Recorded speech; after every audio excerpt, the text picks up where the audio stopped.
Welcome to Jerry's Cafe.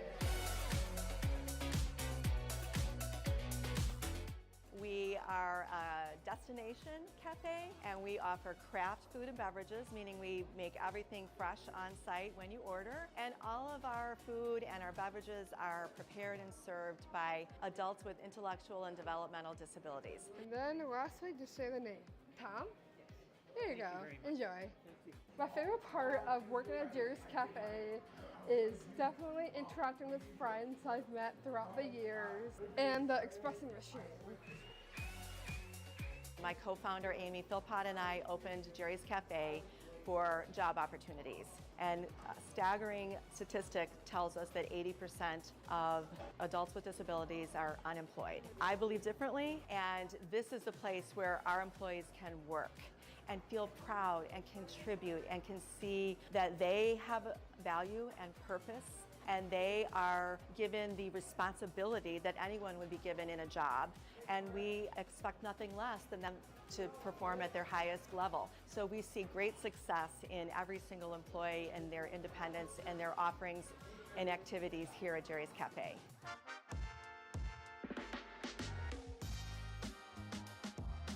The large, hot, white chocolate pumpkin pie with whipped cream, it is to die for. It is delicious. It's amazing. Well, the favorite part of working here is that I get to serve customers. I am a cashier. They understand to include people with us with exceptionalities. I wanted to tell you, I've been watching you today. You're really good at your job. You're doing great. I always like to serve customers. Customers go first. We are super proud of our partnership with District 214. District 214 has been a supporter from the very beginning of our foundation, and several of the schools have done fundraising and helped us get our doors open to Jerry's Cafe. Proudly, we have 12 or 13 graduates from the District 214 schools who work at Jerry's Cafe as our active employees. This is where we do our salad prep. This is where we make all the salads. And then over here is the sandwich line. This is where we make all of our sandwiches. I have worked here since day one. I love it here. I love my supportive team members, and I like serving customers. Here is one chicken Mediterranean trip salad. We know that our community members have lots of choices, but we're hoping that you will come and choose Jerry's Cafe. Thank you. When you come inside and engage with our employees, you feel a sense of joy, and you will start your day feeling the best way that you can, with a joyful heart and knowing that Jerry's Cafe has provided you with delicious coffee, breakfast, or lunch.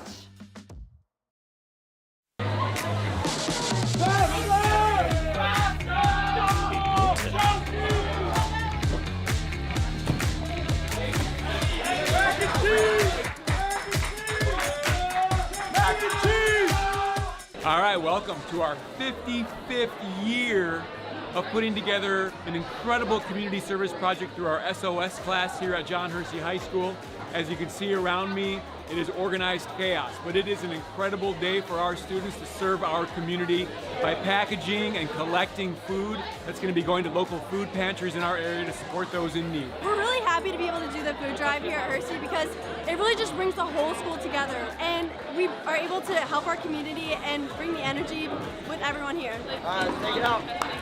For the past, I would say about 2 months, we've been kind of working together with SOS, Junior Leaders, Baseball, and we've all gathered together. We've done bag and tag with 12 different communities, and we've all come together, and it's really amazing to see the turnout. And then later on, we're going to be visiting 8 local food pantries, and it's really exciting. We're just thankful for everyone who's helped each other along the way. It's been really fun. It's a team effort, but it's been so fun.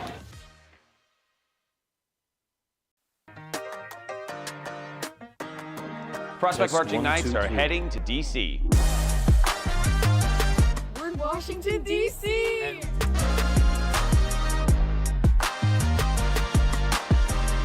Prospect Marching Knights were invited to travel to Washington, D.C. this year for Veterans Day. So we're taking the band out to our nation's capital. We're going to do some great tours of some of the monuments and the museums and a lot of the sites of D.C. But it all culminates with performances on Veterans Day. So we've been working really hard to prepare, and we're so excited for our students to have this opportunity. Throughout the trip, we had a few opportunities where veterans would actually see our group of students out and about and spoke to our students.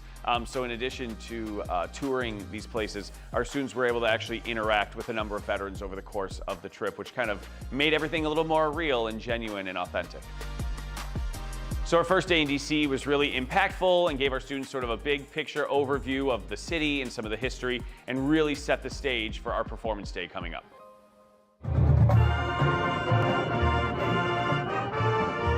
So on Veterans Day, our morning started off with a performance at the Lincoln Memorial. There we were, right on the steps of the Lincoln Memorial, facing the Washington Monument. Just a really special opportunity for our students to have a really great place to perform. It was an honor to perform on the steps of the Lincoln Memorial with the PMK, where so much of America's history has taken place. The experience was very impactful for me. It was a unique opportunity that I have never had before, and it was something that I will cherish for the rest of my life.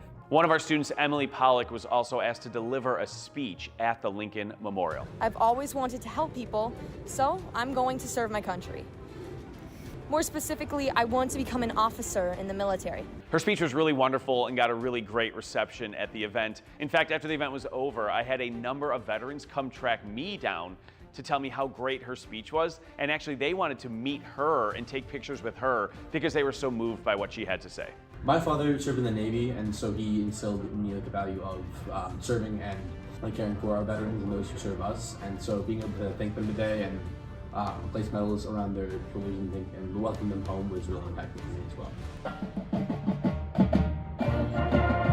United States Air Force. It was an honor to play at the World War II Memorial today. It was such an honor because music is a way to share emotions without using words. Our performances in DC got a lot of really good responses. One of them, a story was told to me by one of our chaperones, that there was literally a Marine veteran who was at a performance at the Iwo Jima Memorial who was literally in tears watching the performance and just expressed to our chaperone how much it meant to him that this group of teenagers from the Chicago area had come out there and was performing, and he was just really moved by it, and I thought that was just a really neat story to hear coming out of the performance. So any trip like this takes a lot of time and energy to put together. I feel really fortunate that our school was very supportive of this endeavor. We had a bunch of parents who traveled with us and did anything they could to make this a great experience for our students. I'm so glad we were able to bring our students to DC. Veterans Day seemed like a perfect time to bring them, and it really, just in the end, I think the whole trip turned out really, really great, and I'm so happy we were able to make it happen.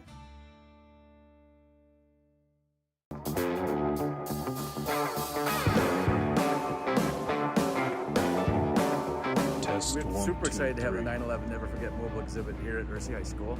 As the truck arrived, we had Hershey parents out front with some patriotic balloons. We had Hershey students lining the sidewalks. We had some, mini American flags like they would show on the honor flights. The spirit was high. Good morning. I'd like to welcome you to the Stephen Siller Tunnel of Towers mobile exhibit. We have a 50-foot trailer, approximately 1,100 square feet exhibit. We travel our nation to commemorate the brave sacrifice of the firefighters, police officers that gave their life that day in the greatest rescue and recovery effort in our nation's history. The reason we're here is at Hershey High School to come educate our youth on the happenings of that day, but also the happenings of the days after, and to let them know that it was a huge tragedy. It was the single largest loss of life day we've ever had. It was also the largest rescue we've ever had as well, but just all the good that has come from that tragic day. And they're going to learn things that they can't read about. They're going to hear stories that some have never been told, some have been told many times.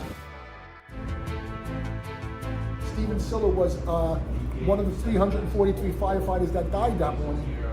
He was getting off duty that morning. He was going to play golf with his older brothers, heard the plane strike, heard on the news that the plane struck the building, turned around, drove back to his firehouse, Squad 1, located in downtown Brooklyn. They had already been dispatched to the disaster. He got his gear, drove his own truck to the Brooklyn Battery Tunnel, where he donned 60 pounds of gear, ran 2.5 miles through the tunnel, mustered up with the rest of the firefighters, and gave his life that day, honoring his oath that he took to protect life and property. So this is about remembering. So we want people to remember, obviously, for adults to remember and for the kids to learn. So we don't want this forgotten. It's not taught in most schools in America. And they have the privilege of talking to people who are there. You know, we can't talk to people who were in the Civil War or these other moments in American history, but they can. And I think that's pretty special. Thanks for having us, and this means more to us than you. This means a lot to these kids, and these kids would be great. They're very respectful. They listen. It's nice to see. A special thanks, especially to the FDNY crew, to the Silver Foundation, to Soldiers Journey Home, to District 214, to all of Hershey. I'm grateful for everybody. A special shout out to Bill Dustin for the Magic Spirit. Special shout out to Chief Harris, Arlington Heights Police.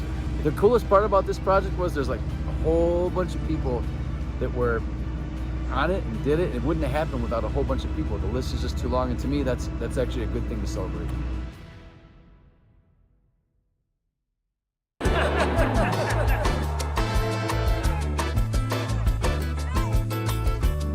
This is the Rolling Meadows Band alumni event, so we decided to get the band back together.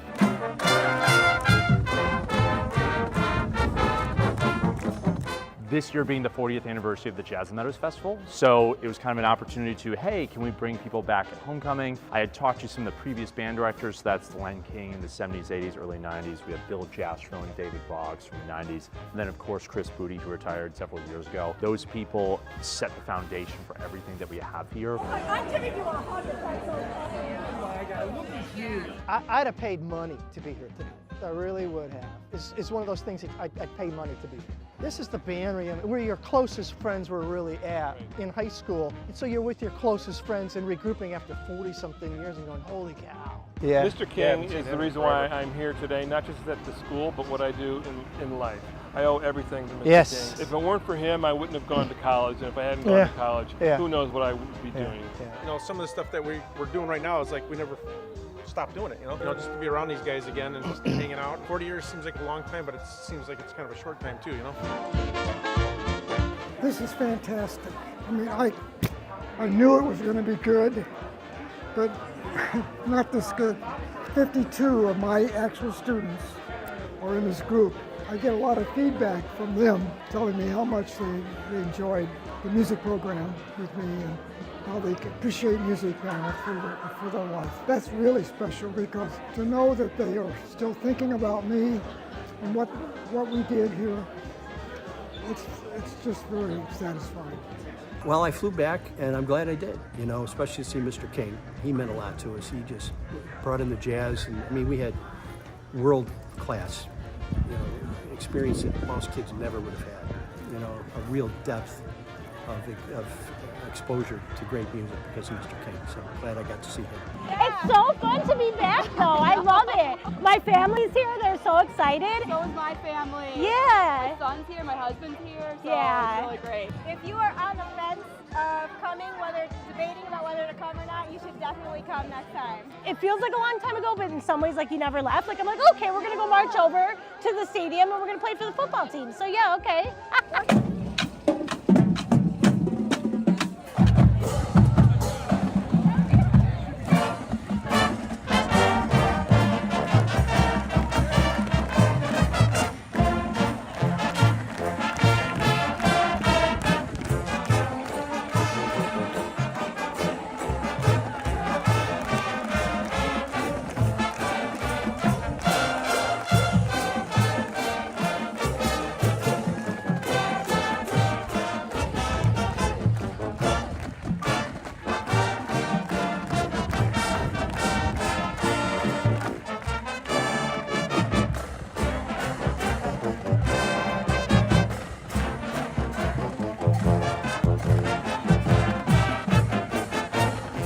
you to all the alumni who are coming here today. I mean, some people are traveling across the country. I know one of the directors came from Arizona. That's a testament to really what this event is about, and it's bringing people together through our shared love of music and how music has changed our lives and shaped who we are as humans. Alumni, thank you, thank you, thank you, thank you.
you.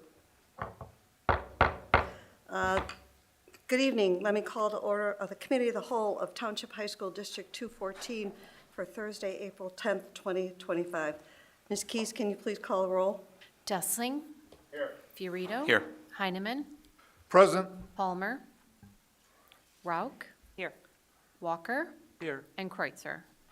Present. We have a quorum. Thank you. I'd like to call up Principal Kelly, please.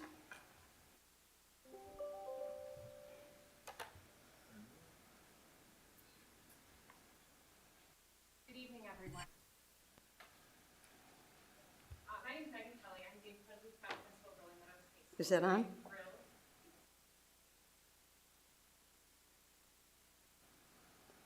Now it is. Okay.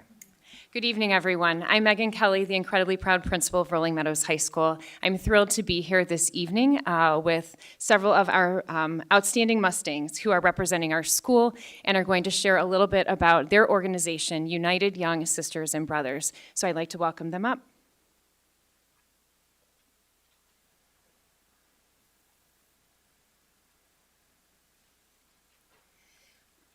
Good evening. My name is Flora Shabona, and I'm the president of Young Sisters and Brothers Club. Today, I'm pleased to inform you about what our club is. The YSB Club is a community where Black students and teachers could come together as a safe space, and we could celebrate our culture. Over my 4 years, the YSB Club has had a powerful impact on my high school journey by providing a strong sense of culture, community, pride, and support. It gave me a space where I could connect with others and people like me. Hello, my name is Vania Noah-Harrison, and I'm the Vice President of YSB.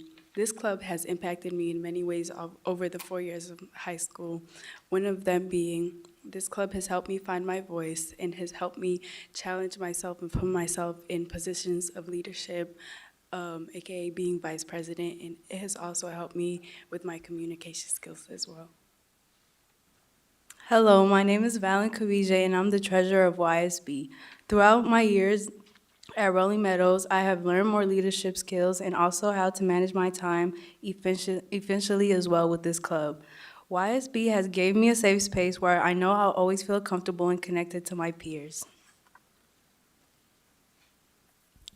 Hello, my name is Isaiah Thomas. I am the head designer and advocate for YUSB. What this club means to me is a community space where Black kids can come together, unite, congregate.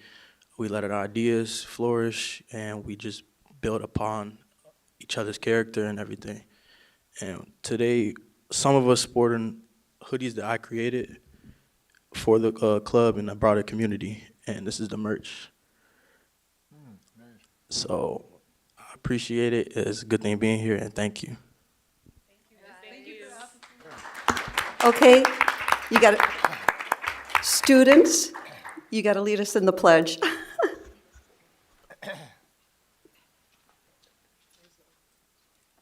I pledge allegiance to the flag of the United States of America and to the republic for which it stands, one nation, under God, indivisible, with liberty and justice for all. Incoming.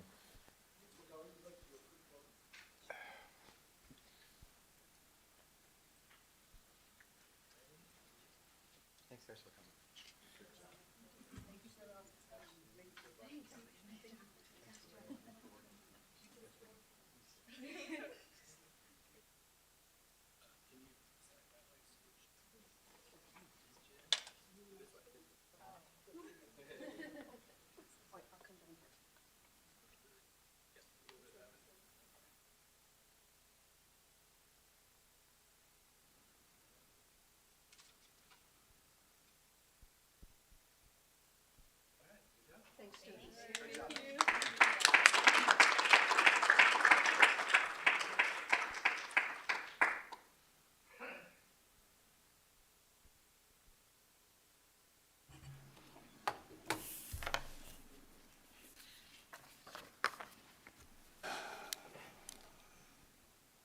Okay, thank you.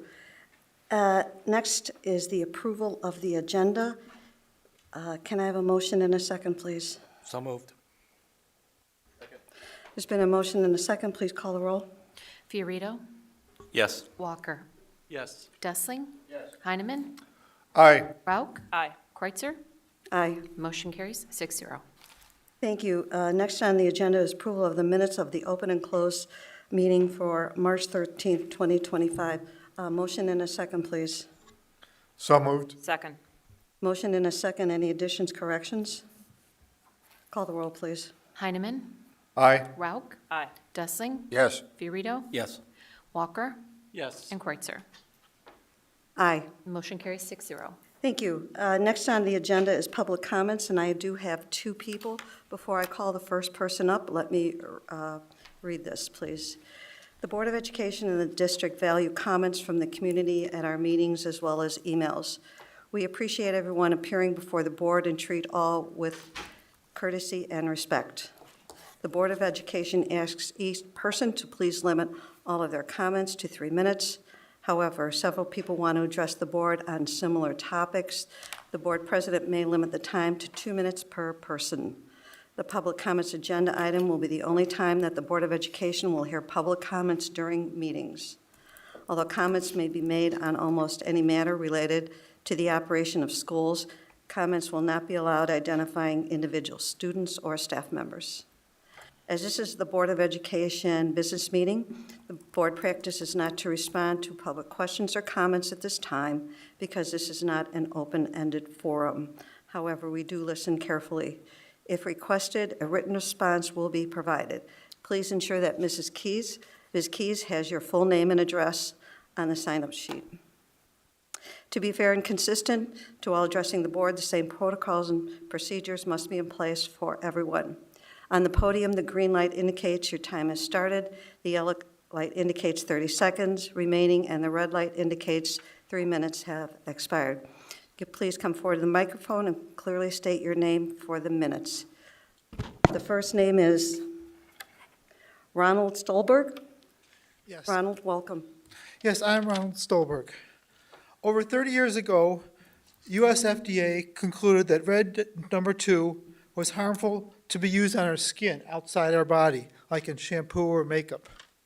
It took until January 2025 for the US FDA to conclude that red number 2 was harmful to eat and take internally. Meanwhile, allowing food manufacturers to sell hazardous food for over 30 years. Now, food manufacturers can continue selling us food with toxic red 2 and for 2 more years. I don't expect you to stop the consumption of all food with red number 2, but you should ban red number 2 from being sold or served at our schools, in the cafeteria, at the vending machines, or at the concession stands. You should not make food with red 2 or any other petroleum product convenient and easily available. We should teach our children how to stay healthy and set a good example. We need to be smarter than what the FDA tells us to stay healthy. Thank you. Thank you. Thank you, sir. Next is Elizabeth Bauer. Welcome.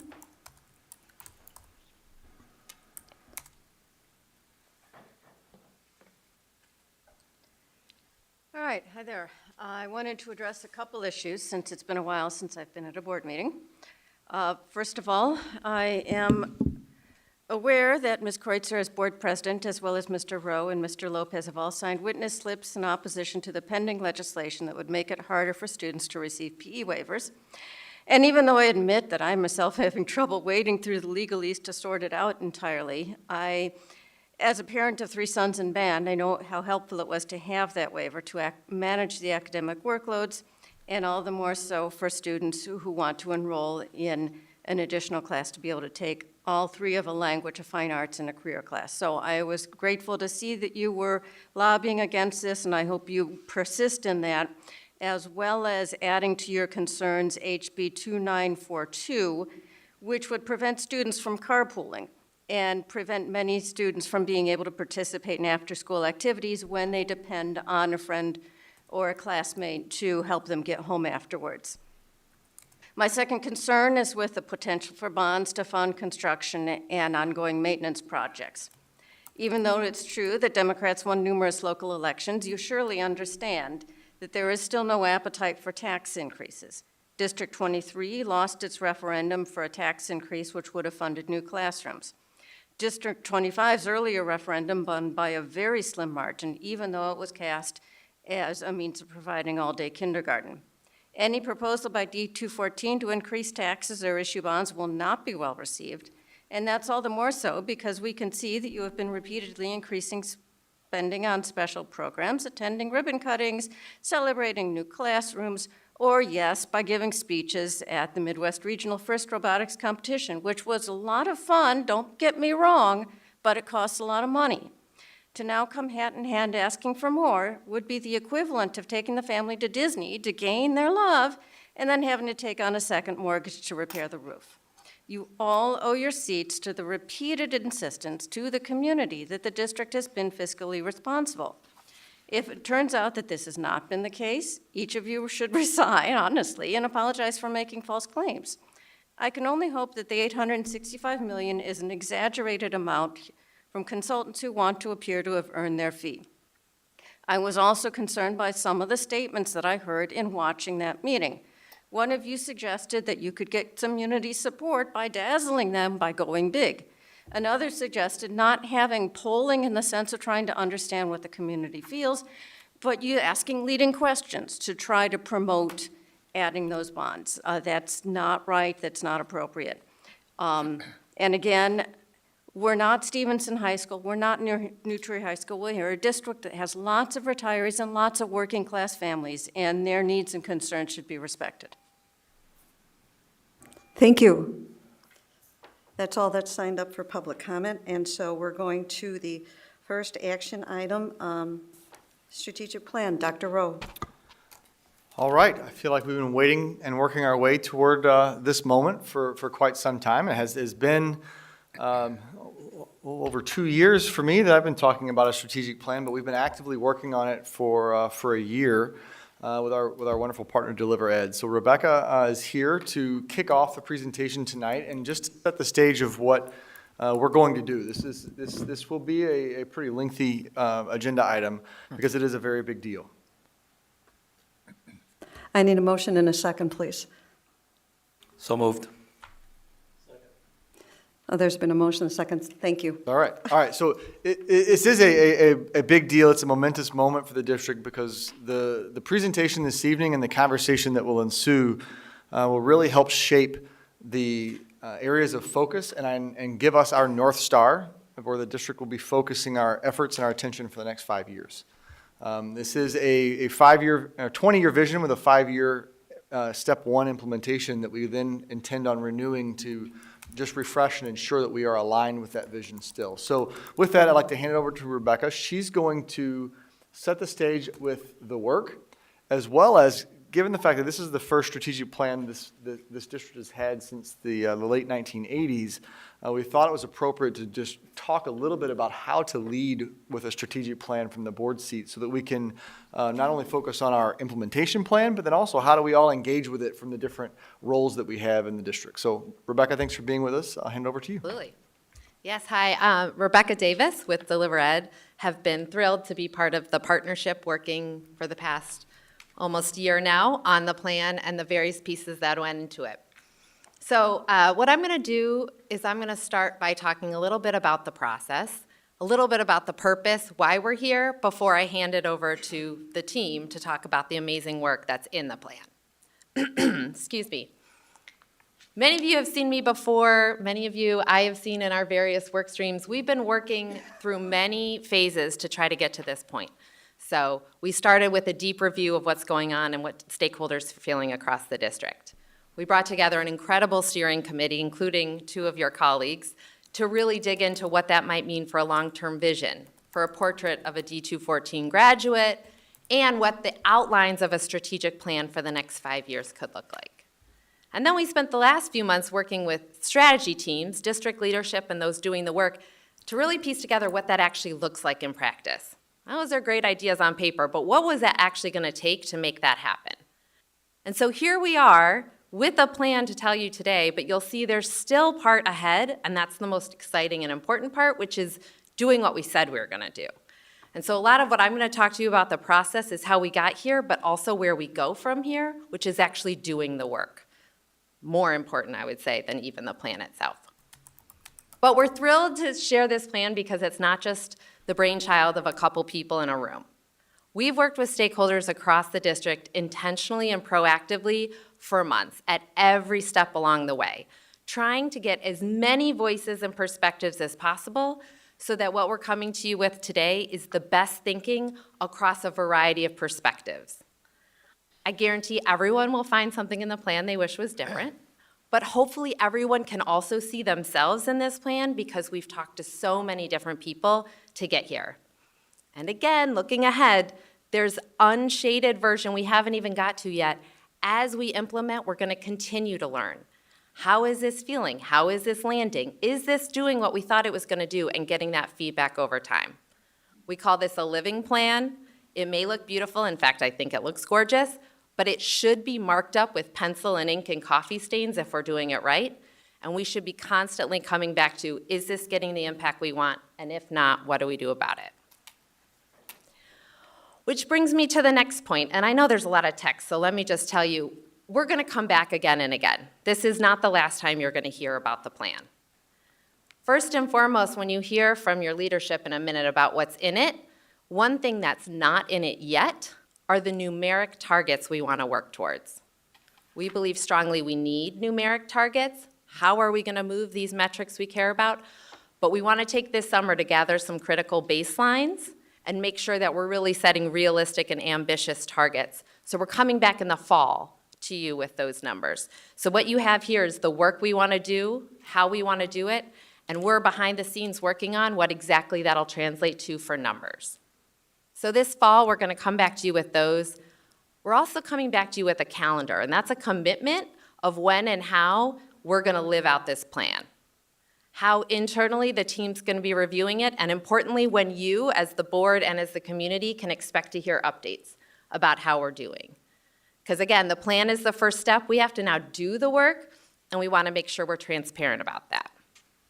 Which brings me to the right-hand side, which is for the next 5 years, you're going to hear about this consistently.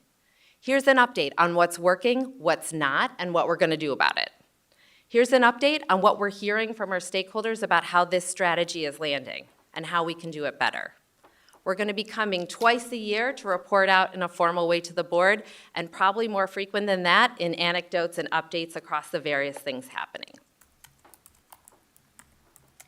So lastly, I do want to hammer home on what your important role is, because while the district is going to be behind the scenes, while leadership, sorry, we're all the district, but while the leadership, strategy teams, principals, school staff are going to be doing the work, implementing the plan, you all are the important accountability structure for making sure that when shiny new things come along, when another, hopefully not, pandemic comes along, when things come along, we keep our eye on these priorities that we know matter for D214. That you hold the team accountable for those updates, for sharing progress, for questioning when there are ways we could do things better, for making sure that you all are leaning in on both supporting and championing the work that's going on with this plan. Keeping our attention, reviewing our progress, holding us accountable, and flagging concerns and questions that you're hearing from your stakeholders as well as that you're seeing in the work. You all holding us accountable while the team is doing the work of implementing is what makes this translate into real impact. And since the team is doing all that behind the scenes, I do want to note that this is our plan of what we're going to do. There are spreadsheets behind this of the work plans and the tactical moves that have to happen. What this is showing you is that picture that we're committing to over time for students and for the community. Before I hand it over to the superintendent, to Dr. Rowe, are there any questions about the process, about the stakeholder engagement, about what we are here to share today?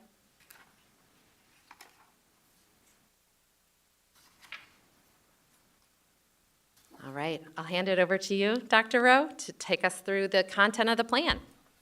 All right, thank you. All right, so if you advance 2 slides to the part where we talk about framing our district, it really, the booklet it's a story. And it's a story of the rich history of District 214 and the tremendous community that we have the pleasure of serving. And what you're going to see early on, and you see often, is these aspirational beliefs. And I'm going to go into a little bit of detail about them eventually, but those are the targets of how we're going to make decisions and how we are going to hold ourselves responsible to living up to what our community says that they value. So beyond the story, and we get into the process that Rebecca mentioned, you can advance to the next slide. We had a tremendous group of people that sat on our steering committee, and I'm actually really grateful that a number of them have joined us this evening in support of the work, and I'm really grateful for the time and energy that you invested into this process. But it was rich, it was honest, gloves were off. We heard some really honest feedback from our students that called us out on their learning environment and what they wanted their learning environment to be, and I'm really grateful for. Oh, thank you. And it was filled with passion, because I think that's what you all have taught me over the 2 years that I've been here, has been that our community is passionate about its schools, and they're passionate about the programs and offerings and the learning that takes place in our walls and outside of those walls. And that's represented here. One of the things that Rebecca didn't mention that is going to sit with the superintendency team is that regular monitoring. And what does this look like when it comes back over and over and over again? And they're called stock takes. So each of the goal areas will present regular updates to me to just track progress and have conversations of, are we on track and where are we missing, and so we can reset. Twice a year, I'll come to you with an update, typically in January, and then a final in June or July, where we'll celebrate our wins and talk about how we're having to adjust and where we were falling short of those goals. I will tell you this now, if we hit every single one of the goals that we lay out in this, then this plan is not audacious enough. We should not hit 100%. We need to be stretching as far as we can and just a little beyond what we think we can accomplish so we can really move the district forward. Ultimately, what we have are 3 layers that I want to walk through briefly, and then our goal leads will go through them in more detail. What we have is a 20-year vision that we're breaking into 5-year chunks. And step number 1 is that the vision that, led by the aspirational beliefs on the right-hand side that I am going to walk through, and informed by data. And what I've had the pleasure of sharing as I've presented along this continuing this process a number of times is we are data rich in this district. But one of the areas that we need to improve and we're committed to, which is why it is on the very front page, is data, and the use of data needs to be permeated through every level of the organization. Our classroom teachers have access to it, but I think there's some work that we need to do to really incorporate how we're using data on the student level and the classroom level to drive our instruction forward, as well as at the principal's table and the superintendency meetings, to ensure that our decisions are actionable and informed by data. But the idea is that if we engage all of our learners, and I mean all of our learners, that we can leverage student voice, student leadership, and build in an agile school environment. We learned what agility looks like on the extreme during the pandemic, where school districts that don't move very easily shifted seemingly overnight. And while we don't want to do that again, we do need to be responsive to societal demands and the changes and ensure that we are responsive to what our community is asking us to do. Agility in this plan means a new pathway if need be, if that's where the workforce is heading, and be responsive to those needs, which we are proud to do. And then ultimately, if doing that and leveraging youth leadership and elevating our students' voice, we can really capture and inspire the learners that we are trying to support building with our families that thrive in innovation. And we hold ourselves to the aspirational beliefs in that red column on the right-hand side. And those aspirational beliefs are ideal. They're idealistic. But every single person in our community should be able to look at the decisions that we make and tie them back to a belief that they are what's best for students. I take pride in the fact that, that we are student-driven and student-focused on our team, and I want everyone who engages with the district to have that perception about our actions. Inclusivity is our strength. We are an incredibly diverse school district. All 6 of our comprehensive high schools and our specialized school here in this building are made up of more than 70 different languages, students that have very different home experiences, cultural experiences, celebrations that we need to accentuate. So inclusivity in our buildings and have a sense of belonging for all of our students is vital to our school's success. You'll see that play out in goal number 2, that is completely built around an environment where a sense of belonging really matters and how we're planning to pull that out. The third is hard decisions are required. They are. As you know, Mrs. Bauer highlighted in public comments, we have some capital improvement needs, and we don't have a plan yet as to how we're going to accomplish them. But some of those hard decisions that are required, or we have to change how we do things over the course of the next 10 years plus to ensure that we're stretching every single dollar that is afforded to us by our taxpayers as far as they can possibly go. We have to get creative as to how we're spending those tax dollars to elevate and enhance our buildings. There's also hard decisions required in terms of how we fund each of our buildings, as they are made up very differently. The fundraising capabilities of some of our schools, whereas others don't have that same luxury.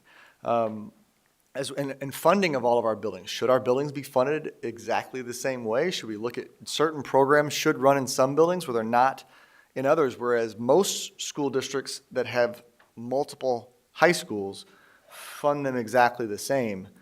We need to find a happy medium where we're giving our schools what they need instead of just giving everyone the same and expecting them to rise up and hit a certain bar.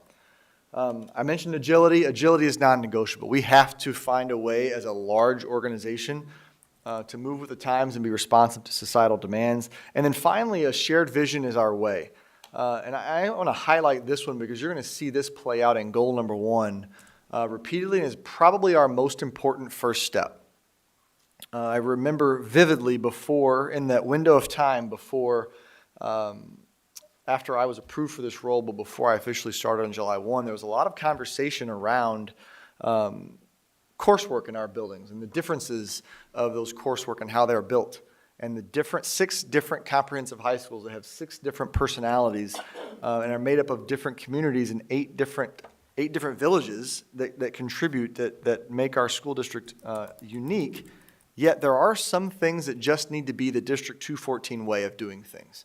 And what we are actively doing in Goal 1, as well as in Goal 3, is identifying the District 214 way of doing certain things, and we're going to accentuate some of those tonight. But step number 1 is identifying what high-quality instruction looks like in our school district and how we're going to align our core coursework to the Illinois State Learning Standards as a non-negotiable, that our courses are constructed the same, but our teachers add the art of instruction and make it their own. And we believe we have a good way of doing that. On the right-hand side is our portrait of a graduate. This is something that it's, again, very idealistic, but it's the outcome that we're hoping to help partner with our families to achieve on the whole child side of the student development. We want our graduates to be empowered and to empower themselves to know how they take charge of their life and pursue their goals, to remain curious, learning from as many different learning opportunities inside of school and out. Showing resilience. We all face adversity in life, and high school is where you really start to face some of that adversity. How do you manage that? These skills are needed for success in life. To think critically. Believe it or not, the internet does not always tell us the truth. We have to learn how to manage our sources and determine what is the truth, and our students should be forming their own opinions based on the information that they learn how to decipher. Owning their future. Our teacher's voice came through loud and clear here. There's a sense of responsibility that's needed in the education process, from being on time to turning in work on time, not plagiarizing your work. There's that owning the process and knowing where you're going and owning your future and how you can take control of that. Communicating effectively through multiple different audiences as well as through different modalities. Demonstrating kindness and showing empathy for others who come from different walks of life. and understanding how to engage with different populations is vital in today's world. And then supporting our community by being active members of that community. So ideally, our graduates will show growth from the time they enter our schools as freshmen until they're seniors. And this represents the skills that our community, the focus groups, and then our steering committee have identified and really honed in specifically the skills we want our students to possess upon graduation. What we are planning to do is overlay this over the instructional plan in the school and find ways that we can infuse these skills in the development in our coursework so that we can start pulling these skills out. And we want to begin reporting the development and the progression our students make from freshman year to senior year so our families can see grades, but then also see the whole child side of the development and how we're partnering together to develop really great humans as they leave us and head off into the world to pursue their dreams. So finally, before I hand it off, this culminates into 4 overarching goals. Those goals are engaging students in meaningful learning, fostering an environment where students feel valued and supports them to succeed, a sense of belonging goal. Goal number 3 is managing the district's resources. And then finally, goal number 4 is the goal where we get to dream about the future of high school and innovate. And goal number 1A is the academic program. That's where we will go into much more detail, but talk about the alignment of our courses. We have already begun the process of curricular alignment against the Illinois State Learning Standards. Freshman year has been ongoing this year and will continue to roll out over the next couple of years until that alignment in our core courses exists. The first step is going to be the development of what is ideal and high quality instruction look like in our district. Dr. Hubbard's going to go over more details in here in just a few minutes. 1B has to do with the strong support of our staff. We have a luxury in this district that our student day starts at 8:20. Staff report at 7:30. So from 7:30 to 8:20 daily, our staff are here preparing for their students. Thursdays are our professional learning community days. Our staff on, say, the geometry or chemistry level are meeting together, talking about obviously planning, but then how students are performing and what adjustments are needed in their instruction and planning to help our students. We need to really be sure, we added this subcategory intentionally to be sure that the strategic plan was reflected in that staff development time. Goal 1C is one I'm extremely excited about. We've made some great progress. That's our transition in and out of School District 214. We have some work to do in terms of registration that we're actively working on as one of those District 214 ways of doing things. But we also have made some progress in our math alignment with our center districts. And there's some really great work happening there. Goal 2 is our sense of belonging goal. This is that ideally I want every single student who walks in our building to find their people while they're with us. Know who their staff members are that they can trust and they form meaningful bonds with, but also find ways to be engaged in activities and athletics and really find their path and discover their future while they're with us. Whereas 2B is their social emotional learning goal. And what that means, I have to give a huge shout out to Alvin Lewis, who's here, who's helped leading our PE department. Our PE teachers approached me and said, we want to own social emotional learning. We want to own and shift physical education to be more wellness-minded. And they've embarked on a journey to construct a comprehensive Tier 1 social emotional learning curriculum where we talk about, as we engage in our learning and the emotions that we come with each day, they're different. There could be angst, there could be anger, there could be joy, there could be frustration because you just had an argument with a parent before you came to school, and yet you're expected to focus. How do you recognize that and deal with it and set it aside so you can move forward and make progress? We all have certain anxieties that we deal with in life, and as adults, I don't think people told us how. We had to navigate it and figure it out on our own. We're smarter now. We know more. We can help our students navigate, especially through exercise, how they can regulate the normal emotions that sometimes get in the way, and so that they can be healthy, but then also learn a skill that can translate into life beyond high school. And then just as a cherry on top, our PE teacher said they wanted to own the process and make physical education more wellness-minded and give students more choice. Goal number 3 are all about our resources. How are we're defining what is the District 214 way of doing things. How are we looking at energy and our energy consumption? And how are we going to maximize those dollars and take them from burning in the lights to learning in the classroom and ensure our money goes where it belongs? And then 3C is the transparency and financial transparency. There was a lot of conversation through COVID, especially in this district, with this board, claiming there wasn't transparency in our finances.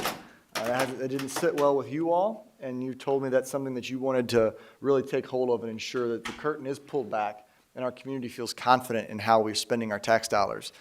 We pay a lot of taxes in Illinois. We don't like paying a lot of taxes, but it is the nature of the beast. And we want to be sure our community is confident and proud of how we're expending those resources. And then finally, in Goal 4, yes, we have a lot of needs in terms of updating our buildings. We want to update them to be premier facilities for our students because they deserve that. But right now, we need to catch up and get them in a place of health.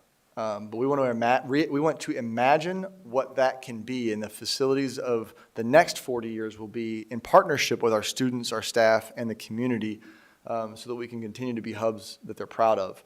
And then finally, the dreaming goal, the dreaming about the future of high school, is really where my charge comes in, and I love it so much. It drives me, but high school can be so much more than it is, and we do a phenomenal job. This district is known for its innovation, but it's time there's more we can do. We just got the chance to celebrate Wheeling's Mariachi Band with the Liz Ennis Award, a beautiful innovation identifying a group of students that could connect at a deeper level and taught them how to play guitar, and they've invested in a mariachi band that is tremendous.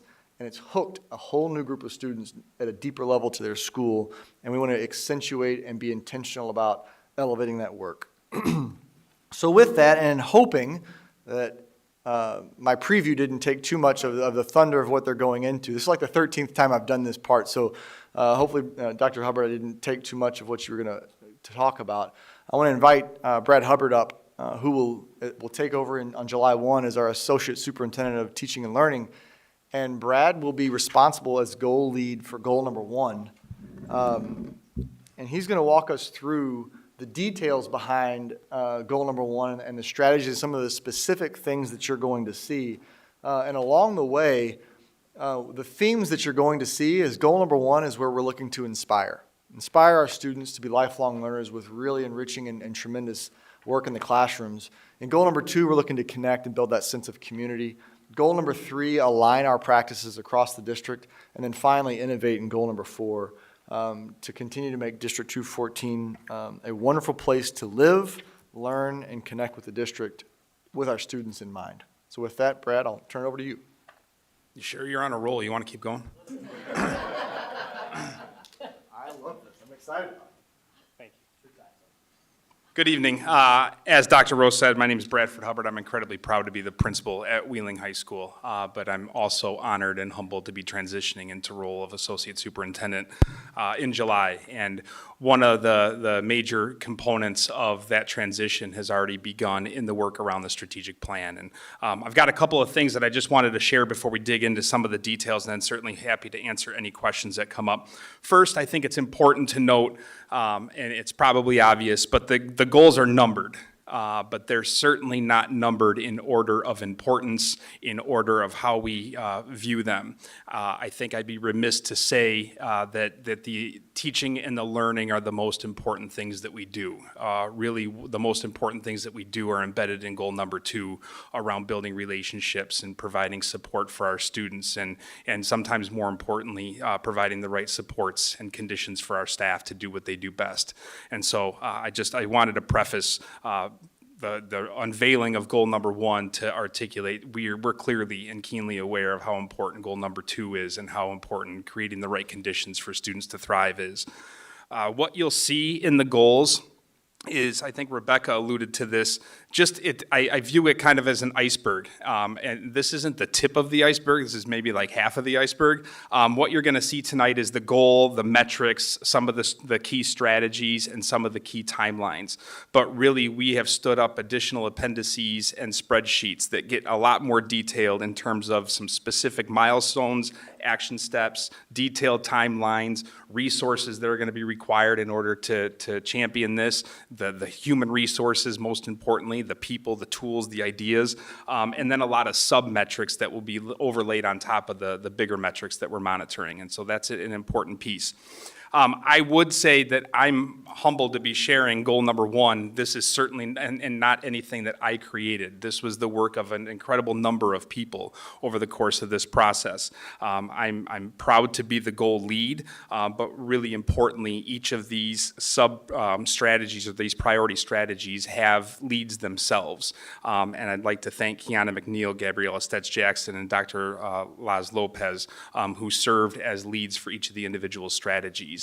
And this has been the culmination of a number of large group meetings, everybody that was attached to Goal 1, and then each of these strategies had their own meetings and their own work that was done in terms of brainstorming and putting together what ultimately made its way into the plan. Goal number 1, I think, obviously is really important. I'm excited to navigate and transition into the teaching and learning role. We had a lot of discussion in goal number 1, and not argument, but a lot of rich discussion around instruction and around what engaged learning and meaningful learning truly meant. And there's a lot of not competing. I don't think you can have them independent of each other, but there's talk about instructional practices, and then there's a lot of talk about curriculum. And you can have really great instructional practices, but not great curriculum, and you don't get the outcomes that certainly we all want and that our students deserve. And likewise, you can have an incredible curriculum, but if you don't have the instructional practices to accommodate that or to accompany that and augment that, you don't get the outcomes that you need. And so we had a lot of conversations about what's our priority. Is our priority instruction or is our priority curriculum? And really what came out of those conversations is we have to do both, but we need to be mindful of what our true capacity is. If we unveil that we're aligning all of our curriculum and changing instructional practices in the midst of all the other things that we're asking our teachers to also do, we've had a lot of conversation about how much we want to dream big, but we also want to be mindful of what our capacity is and what our areas of focus truly need to be. You can see that the outcomes, well, specifically the goal is engage all students in meaningful learning. I think that it says it in the paragraph right below there. The goal focuses on ensuring that all students in all classrooms, and Dr. Rowe articulated this. When we say all, we have to mean all. And when we say every, we have to mean every. And that's throughout this entire plan. When the words all and every are there, we need to truly think of that and pause to make sure that we truly are talking about all students and all classrooms. And we want our students to grow as a result of a rigorous and meaningful experience in the classroom and meaningful instruction. And it was, the word rigorous came out in a lot of the conversations with the focus groups and in the surveys that were done. And really what we're talking about is trying to create a guaranteed and viable curriculum. That the experience that a student is having at Rolling Meadows isn't markedly different than the experience a student is having at Wheeling, isn't markedly different than a student is having anywhere else in the district.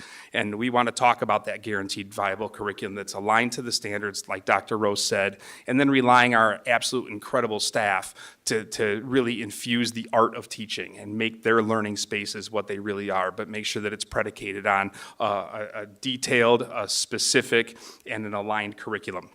Our metrics, as has been stated, do not yet have numbers associated with them. I think this goal in particular, it's really hard to talk about metrics with the state shifting in the assessment that they're using from SAT to ACT. We just did 2 days of ACT testing. That'll give us a great baseline data to then have conversations this summer about what realistic benchmarks and numbers and targets might be. I just want to highlight a couple of things in the metrics section. The first is obviously we want to increase the percentage of all students meeting ACT benchmarks as articulated by ISBE.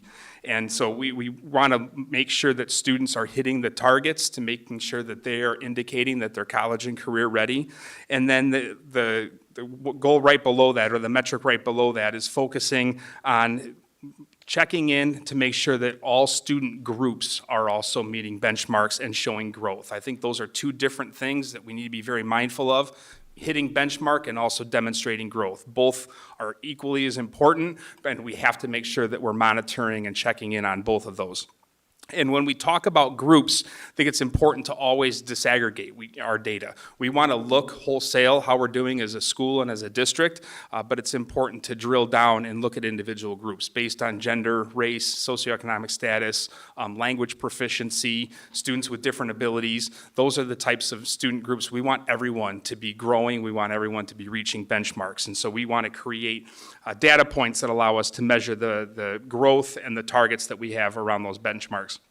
We continue to want to ensure that we're providing students opportunities to accumulate college credit while they're with us. I'm excited about some programming that's, I think, in discussion and in the works about creating even more opportunities than we currently have. But the goal really has been around making sure that students, as many as possible, have accumulated 15 college credits before they leave District 214. That's an incredible indicator of students not only matriculating into post-secondary experiences, but also succeeding and being persistent in completion. And so that metric is one that's important, and we want all student groups to be moving toward more and more students achieving the 15 college credits.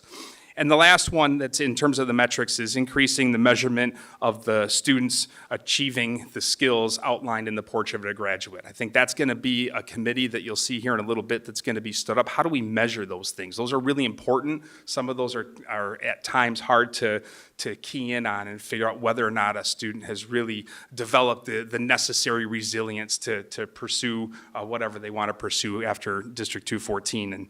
And so we're going to have a lot of conversation about how do we measure and then how do we monitor the students that are achieving those skills that we've outlined in the Portrait of a Graduate.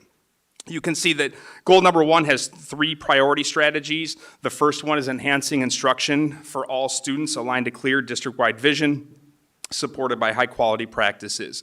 And I don't know what that's going to look like yet, but I anticipate that is the first thing that we have to do around goal number 1, is talk about what an instructional vision in District 214 looks like. We've got a lot of really great foundation to build upon.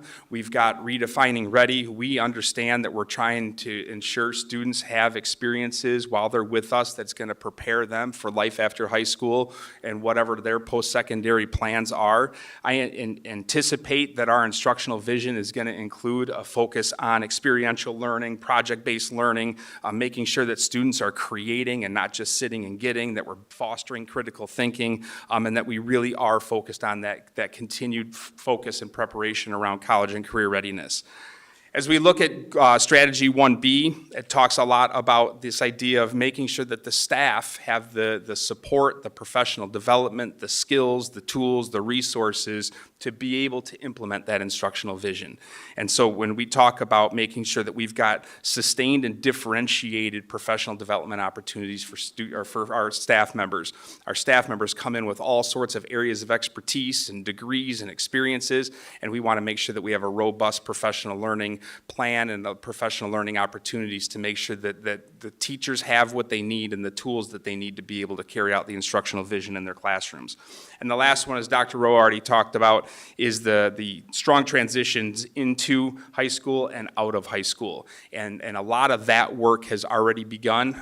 We've got incredible partnerships with a number of post-secondary colleges and universities, and we're trying to make sure through things like National Lewis's Middle College program, making sure that we're setting up students for smooth transitions out of high school. And there's been a lot of work done in the last 2 years, 3 years, certainly since I've been in the district, around collaborating with our 7 feeder districts and talking about instruction and talking about streamlining registration processes and making sure that we're using summer bridge programs effectively and identifying the right students to take advantage of that so that the students have a more seamless transition from 8th grade into 9th grade, and we know how important that is for them to experience eventual success. If we go to the next slide, It's like 4-point font, and so I've struggled to write that down here. I got a little bit bigger version a little while ago. So what you'll see here, and this is something I think each of the goal leads will have an opportunity to go into, and I won't read all of this to you. I will certainly answer questions around any of it. What we've talked about are what are some of the key activities that we are going to have to do in order to realize each of these key strategies. And so the overarching goal of engaging all students in meaningful learning, and then the sub-goal, the strategy 1A, for instance, enhancing instruction for all students to a clearly aligned district vision.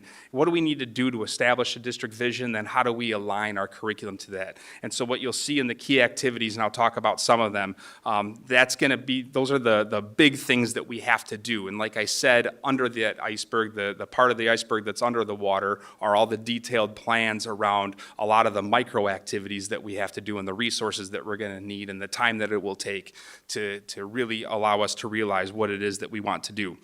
One of the first things we have to do is develop the instructional vision. I talked about how important that's going to be. I think we have a lot of really great ideas around what that could potentially include, and we've got a lot of starting spots in terms of documents and programs and processes that have been built in this district to build upon. What we want to make sure that we do, and the second one, is the idea of creating a curriculum review cycle where we've started it right now. All of our freshman core courses are going through a review cycle where we're looking at what we're currently doing and making sure that's aligned to Illinois state standards.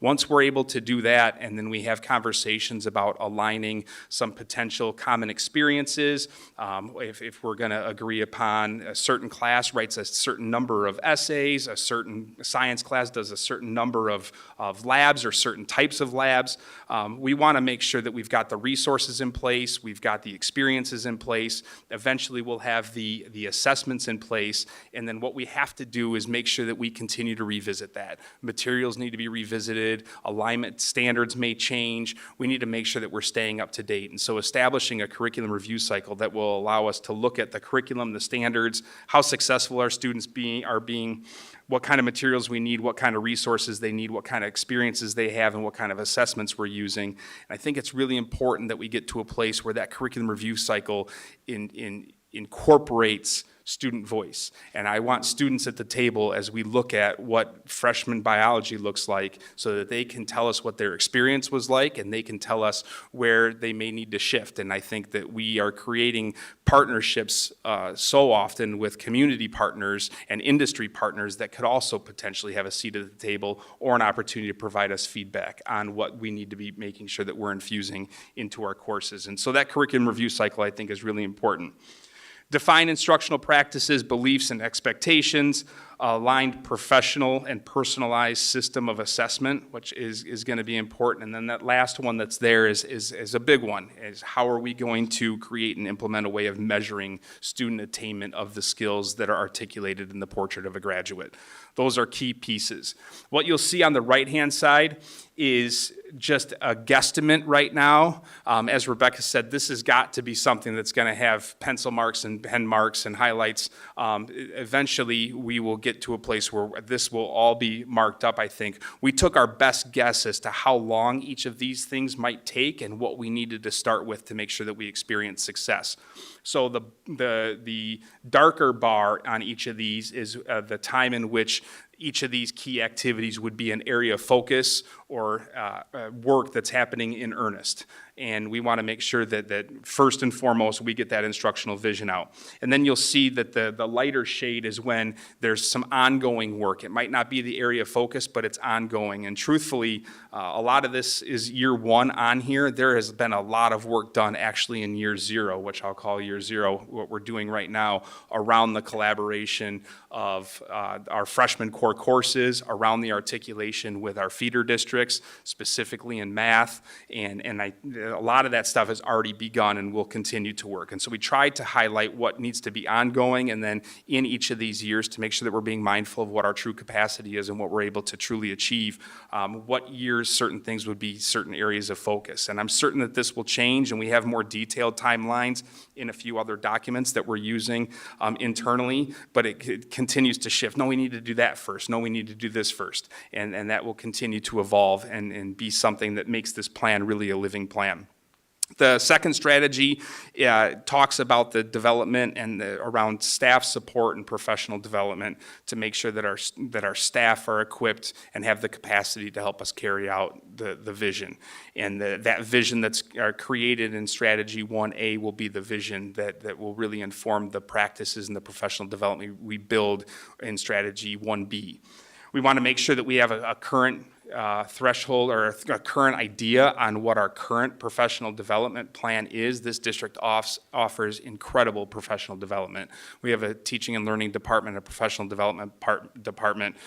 We have D214 University, where people are taking classes and really learning action research. I've never been at a place that has more professional development. And we want to audit kind of where we are and then make sure that we also have the capacity and the intentionality around making sure that we're equipping our staff with the skills and the resources and the tools to carry out the instructional vision. We want to implement the D214 practices around professional development and establish a cadence to make sure that if we adopt a certain set of instructional strategies that we believe will move the needle on achievement, that every teacher is trained in that. And so that will take time. In my head, maybe the first 3 years is an opportunity to get all current staff trained, and then you embed that in onboarding for new staff, and eventually you create a cycle where everybody's been trained in whatever the instructional practices you've adopted are, and making sure that we've got and continue to revisit and provide that support, provide that ongoing learning through our professional development plan for our staff to be able to carry out the vision. And the last one on there that I wanted to highlight is the last bullet point, specific around building assessment literacy. Our teachers are amazing at teaching and at creating an environment where students feel seen, safe, heard, loved, cared for, and they're all passionate about their content.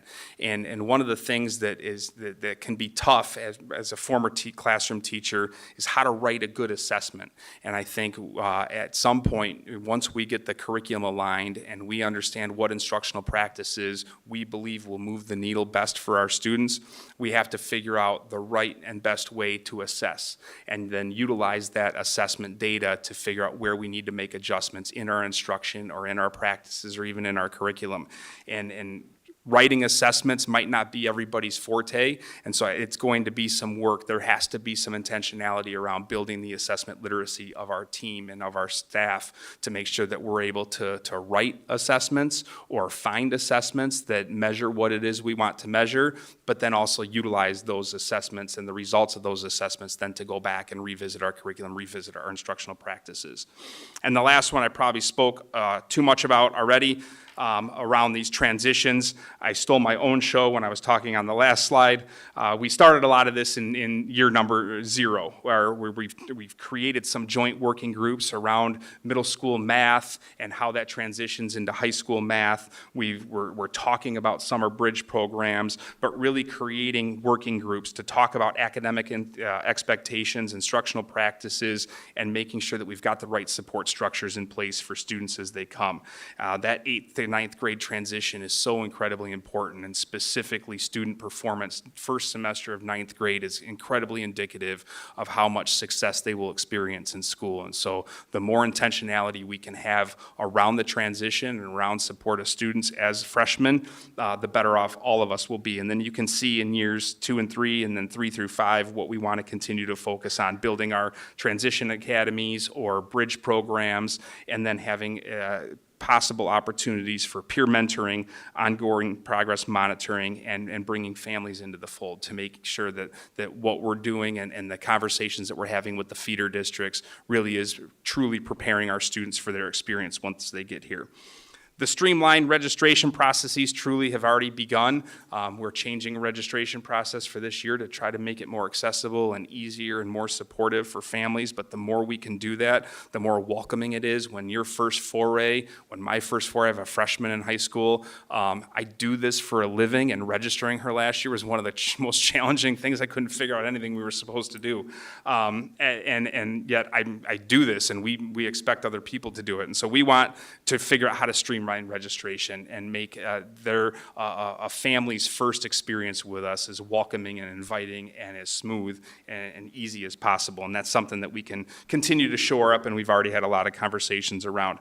We do have a 4-year plan, as you can see in the third bullet, that talks about 4-year planning and post-secondary planning, but be more intentional about pulling that 4-year plan off at regular touch points throughout the 4 years with students and with families to make sure that they feel as though that they're on the path to achieve what it is that they're setting out to achieve and making adjustments to it on an ongoing basis. I think that's incredibly important, that we're really focused on the 4-year planning so that when we get them that transition into 8th grade, and then that 4-year plan will really help us make sure that the transition out of high school is much smoother. We currently collect a lot of data on graduates through the National Clearinghouse data, but we also know that sometimes there's holes in that data, sometimes there's students that it's not giving us feedback on, and we really want to have a better idea of student success and student experience post-high school. So through surveys, alumni networks, exit surveys, we want to figure out how we can keep tabs on our students and get feedback from them on how prepared they felt transitioning out of high school and into their post-secondary experience, and making sure that they were best suited to pursue whatever it is that they pursued. And that feedback is critically important for us to continue to talk about the preparation for that important transition out of high school. And lastly, the post-secondary transitions, again, I think there's some legs around, some ideas around making sure that we have a smoother transition post-high school. Our partnership with Middle College with National Louis University is key.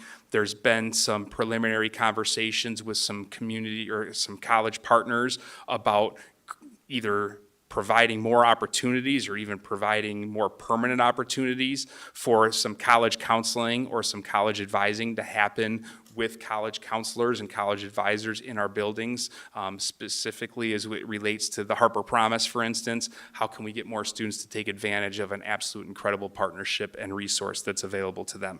So those are some of the things that we've articulated through Goal 1 in terms of our key strategies and key activities, and then you can see some of the timelines that we're thinking around those.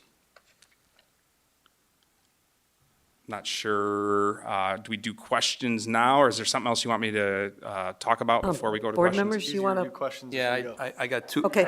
I have 2 points that I want to make. Number one, I'm glad you touched upon both into high school as well, because I thought that the program that you established, Dr. Rowe, for math with the state of Illinois and our feeder districts was very important, because now we're being proactive rather than being reactive when we get them. And we know they're not prepared specifically now in math, but we know there's other subjects as well. So I'm glad you touched upon that. But I do want to also read the last sentence of the last paragraph of Strategy 1C, because I think it is important. It wasn't really outlined in your presentation, but I know it's part of what we talked about in the strategic plan, and that is, it reads, ensuring the majority of students at every school are equipped to pursue post-secondary pathways that foster lifelong learning and economic advancement. And what that means is it's talking about just not college. I know if you look at the metrics, it looks like, it's all about, college and stuff like that, but if you happen to see the Skill and Innovation Trade Fair that we had at Forest View, and we know that we push the trades a lot in all of our high schools, and that is a pathway that many of our students are going to be taking. Many won't be, I should say many, but some subset will not be going to college, so it's important to have that as well, and that was a focus of the strategic plan.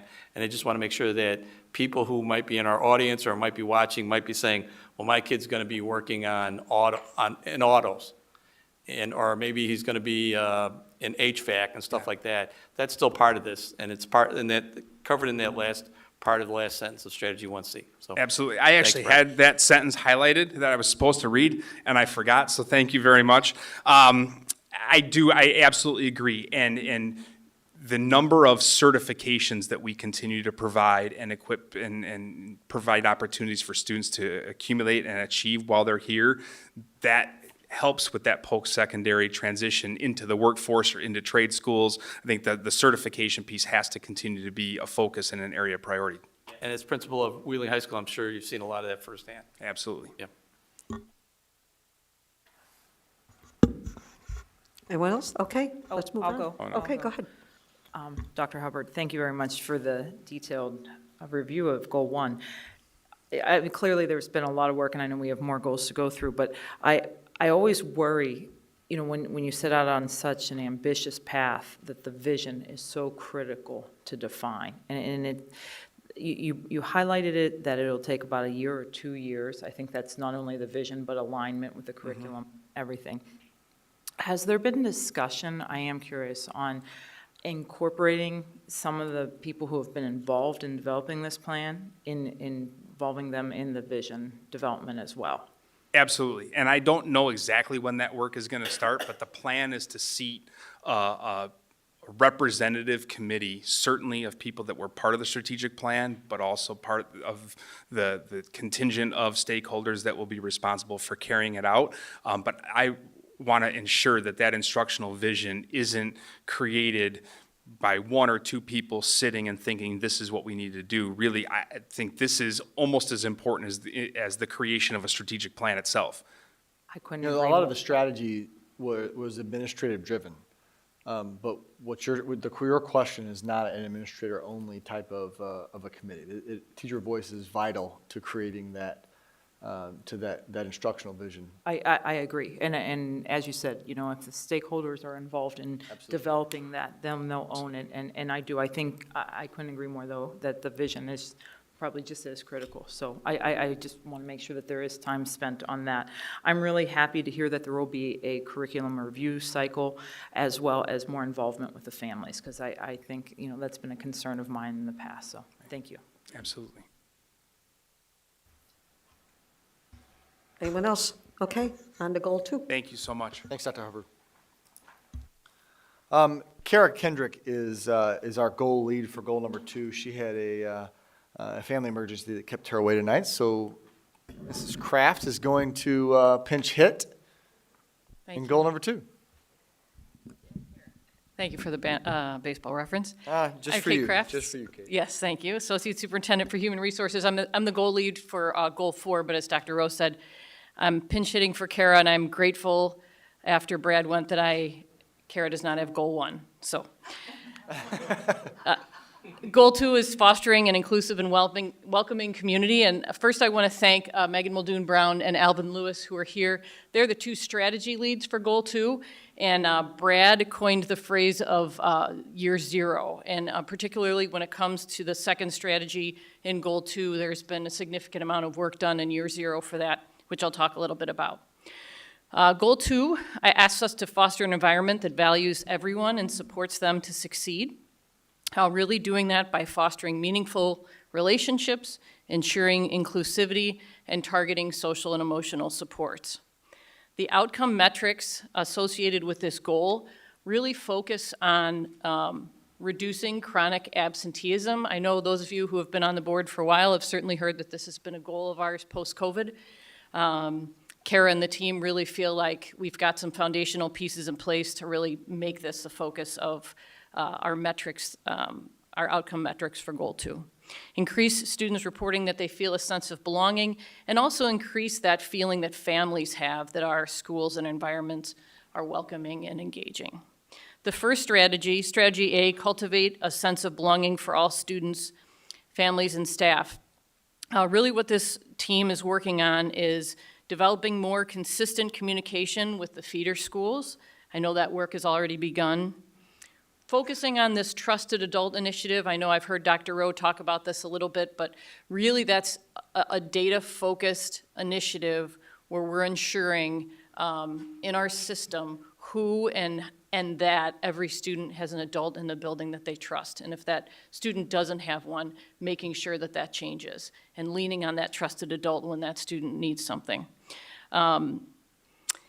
And then using student voice through advisory groups and surveys. And when you look at some of the key activities, we can talk a little bit more about what that looks like.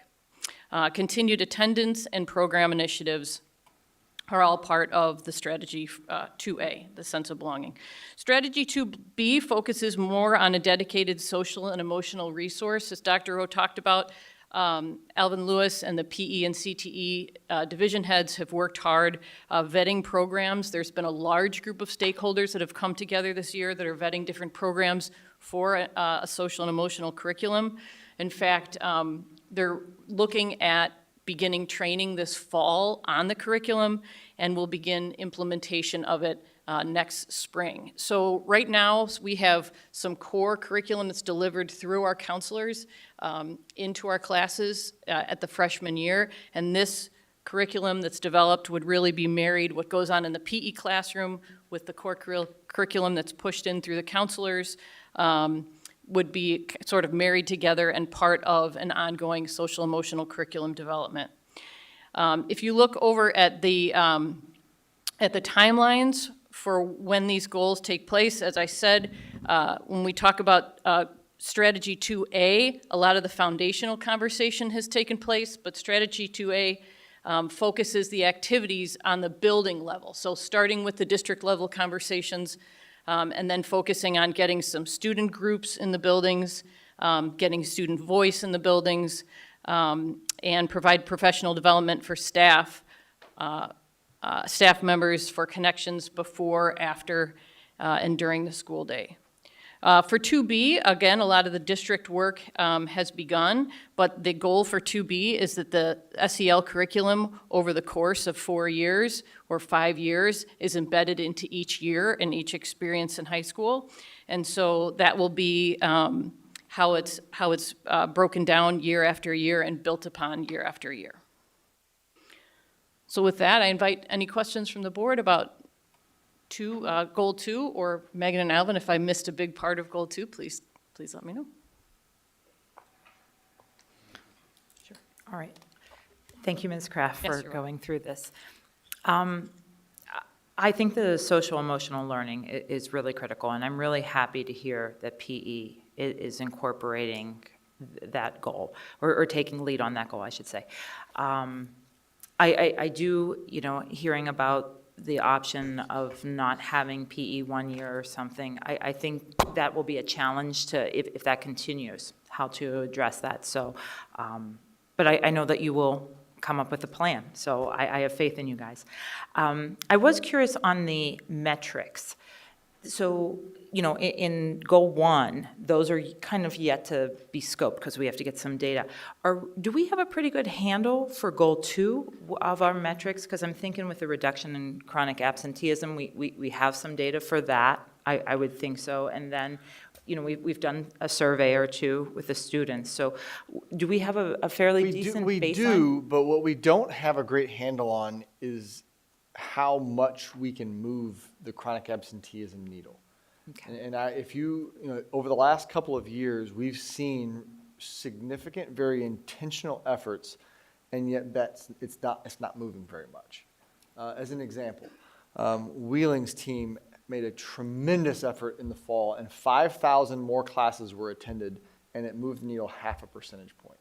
So it's really more about setting the number that we believe we can hit, and committing to it.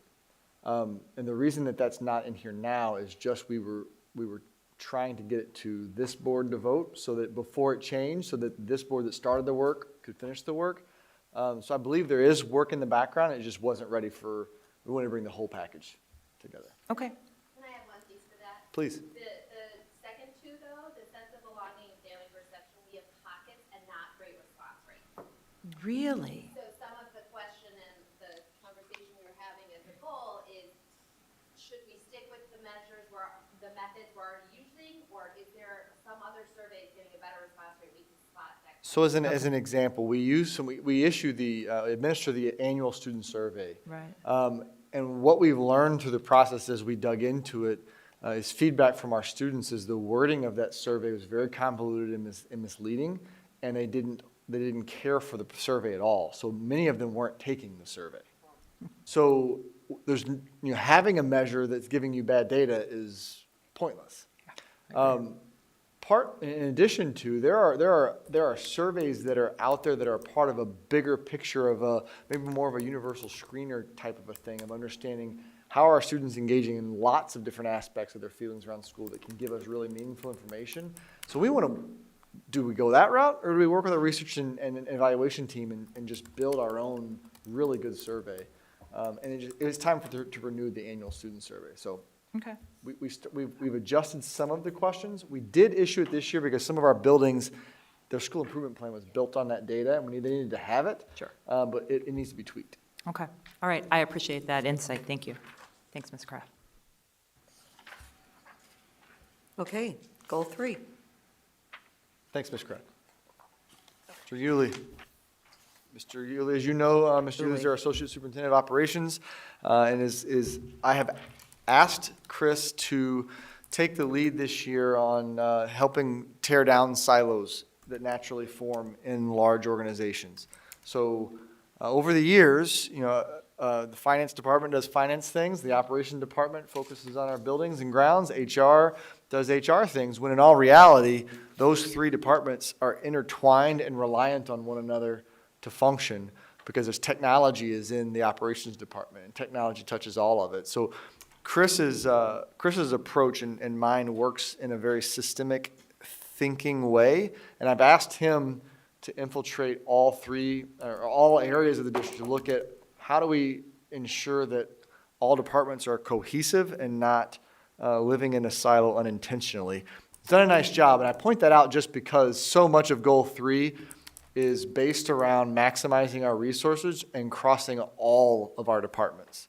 So in the transition from the walk, and just to set the stage, Mr. Yulee, it's all yours. Thank you. That's a great segue. And I think building on that, maintaining a student-centered approach, we all know what that means, but we understand the strains on the building day-to-day operations.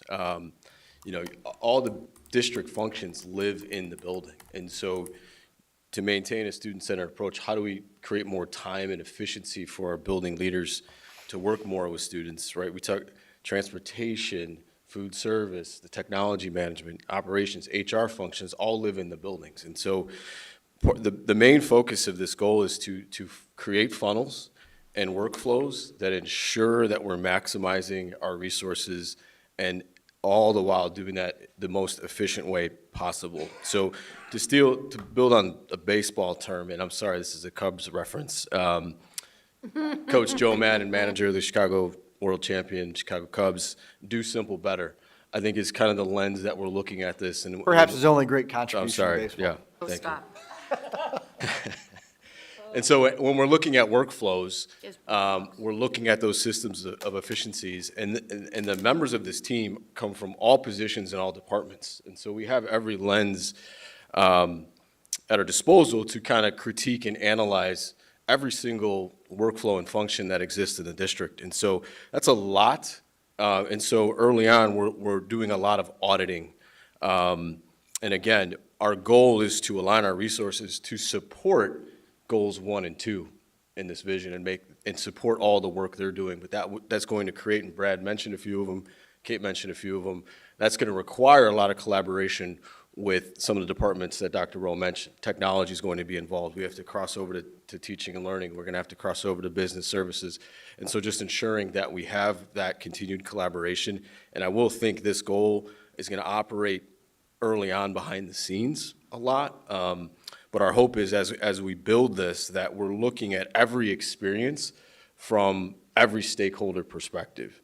So as we look at our website, as we look at student registration, we're looking at it from every single angle to ensure that we have the best possible experience from every lens. A couple, just building on goals 3A, B, and C. I think early on, goal 3A, we're leaning on our principal team. They're the main drivers of Goal 3A to help us identify some areas early on that we can focus on, and again, supporting the work in Goal 1 and 2. Year 0 example is looking towards next year to all of our meeting schedules and structures, making sure they're all aligned, overlaying that with our teacher PD, as Dr. O mentioned early on, focusing our admin workshop priorities and agendas built off of this strategic plan. So all of that has already started to happen, and we'll start to build on that as we move forward. 3B, you'll see every district department listed. And again, that's a lot of analysis of all of the current systems that exist.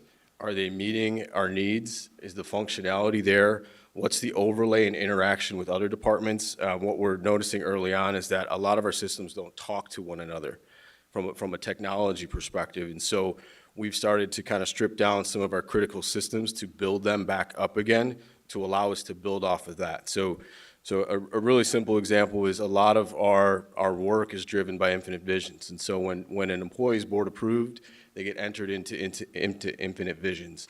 That then we build off of that initial data to create access to other systems. And when that system's not clean, then we can't build off of that. A real easy example is assistant coach is listed as assistant, and then it's also listed as ASST period. Right, so you can't really build off of that when you don't have clean, accurate data. So that is currently happening. We've pulled in a lot of different team members, HR, business services, and even one of our data specialists from teaching and learning to have all eyes on this as we start to strip it down and rebuild it. Another example of onboarding is, we're establishing user groups. So Dean of Students is hired at Wheeling High School. We now know that they need access to Infinite Campus, what access level. They need access to Infinite Visions, what access level, 911 alert system, Raptor system, Genetec camera system, right? Those are all the things that we're starting to layer and build to create those redundancies and efficiencies. Lastly, goal 3C, financial transparency. We're looking at a return on investment tool, a way to assess programs, current and potential future, to just make sure that we're collecting all the necessary data to drive decision-making. So we're also looking at increased transparencies, talked about a web page. Are there data dashboards that we can start to push out to the public for that additional transparency? And lastly, I'll just say everything we're doing, we're looking to build controls as well to eliminate. One of the ones we're working on now is just our paper timesheets. And so we've started to kind of chip away at that. And if you just think about a piece of paper and the number of hands it has to pass through before it gets to payroll, right? That's a great example of the opportunity that exists for human error and poor data entry. And so as you look at these systems, how do we create efficiency and controls to ensure that we're pushing forward? So that's kind of the crux of it. I'll be happy to answer any questions.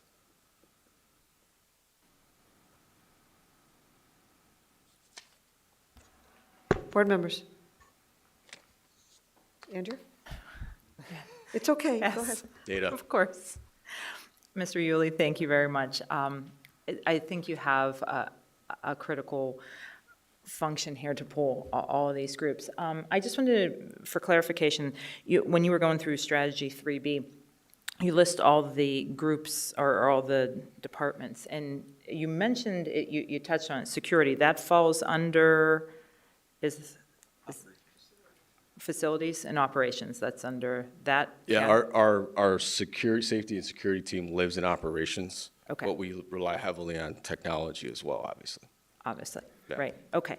And so they're involved in everything as well? Because as you mentioned, student-focused and Correct. having everyone have that perspective. Okay, all right, just small clarification, thank you. Okay, goal 4? All right, thanks, Mr. Yulee. All right, Ms. Kraft, let's dream about the future. Yes. Thank you, Dr. Rowe. And I am very excited that I get to be the lead for Goal 4, Unlocking the Future of Education. As Dr. Rowe said, this is the fun stuff, and I'm happy to be the lead. I want to thank Scott Scholten and Dr. McFall, who were the strategy leads, and especially Dr. McFall. There was at least one meeting that I was sick, and he just ran the whole thing. So a lot of this work is with his leadership, so thank you, Heath. For Goal 4, it's all about unlocking the future of education. There's really only 2 pieces to this goal that focus on the facilities and focus on taking the innovation that we are so proud of and have such a strong reputation for, and really looking at how do we build that throughout our organization as opposed to in pockets. And so the outcome metrics for Goal 4 are to increase the percentage of students reporting positive perception of facilities and facilities that meet their needs, building a tracking and evaluation process and scale impactful innovations appropriately, and increase the number of students engaging in newly offered personalized learning opportunities. So Strategy A, reimagining quality facilities. I'm going to talk a little bit about what some of the key activities are and give you an example of what this could look like. So the first thing is develop and implement a district master facility planning committee. So what a master facility planning committee would be is more of a focus on the academic spaces as opposed to what you've already looked at and received, which focuses more on the facility in general. So this is more a focus on the learning spaces.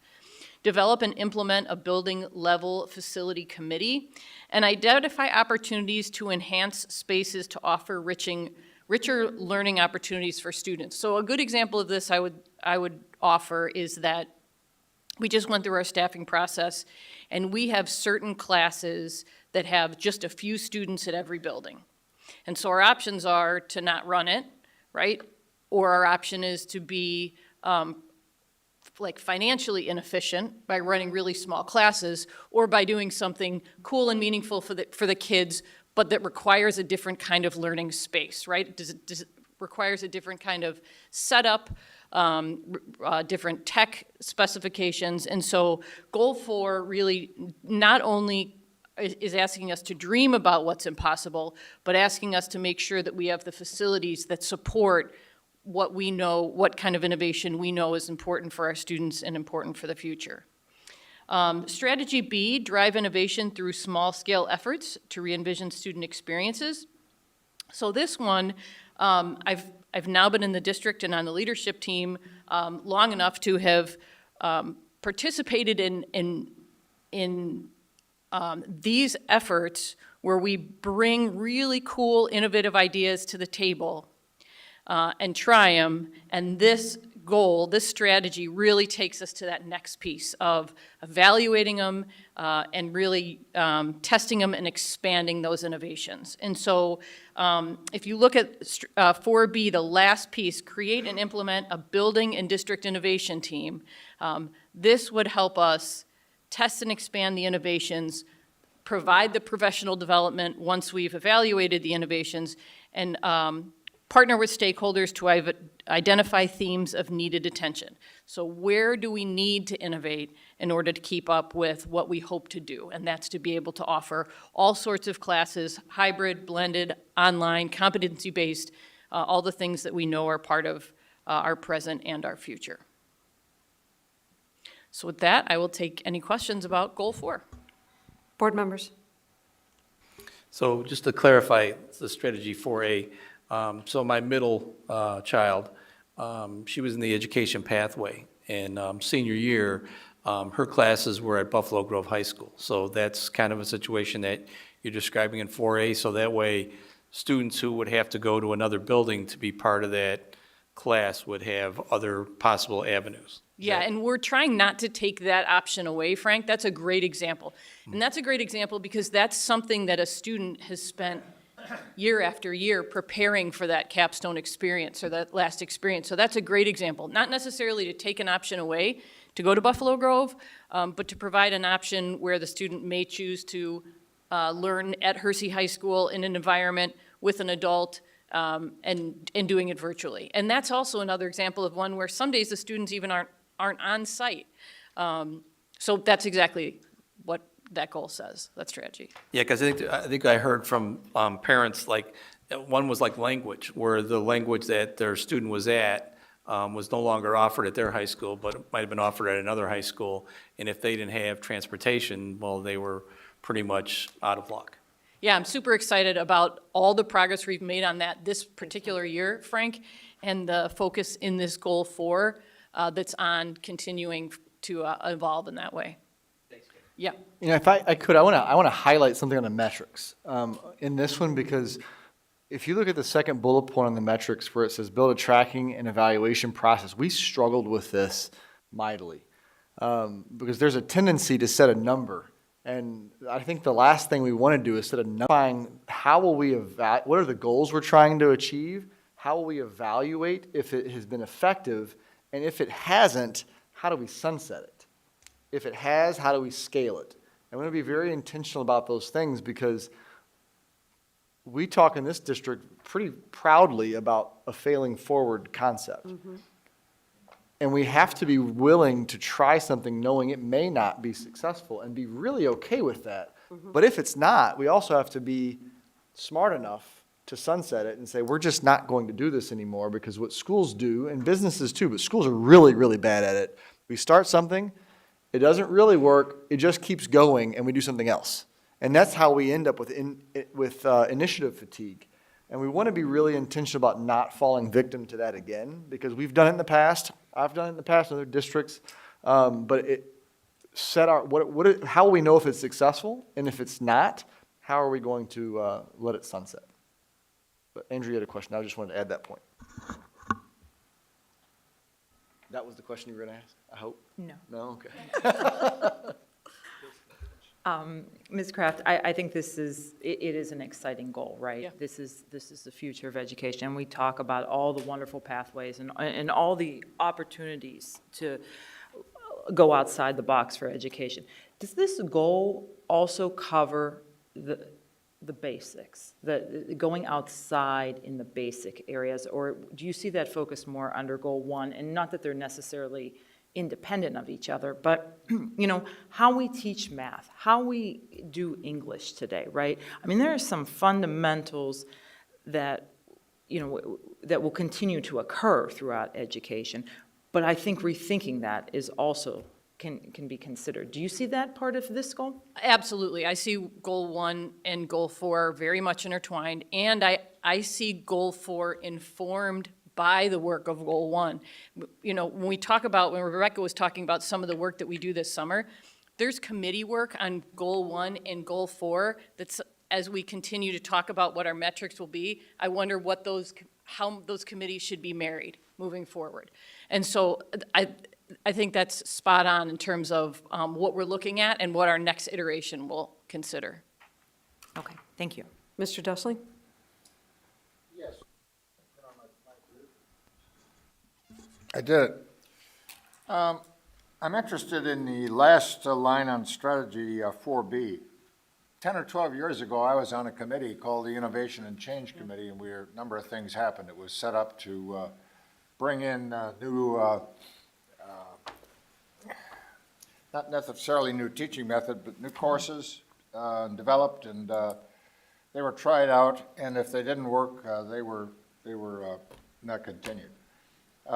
Katie Page was on that committee, and she's restarting that, and I'd agree to be on that. Is that part of what you see under that last item on page 4B? Yeah, I was thinking when I mentioned that now I'm one of the senior members of the DEC in our district, I was thinking exactly of that, Bill, and of something we had called Forest View Planning Team, where you'd come and you'd bring one innovative idea. And Yeah. it's really, it's that, and then it's taking that to scale. And what do we do when it does work, right? We know we should do when it doesn't work, but what do we do when it does? And how do we provide the professional development and facilities to take that to scale? So that's exactly it, Bill. Well, you have to have a process where you tip it over the edge if it's not working. Right. It goes down to wherever.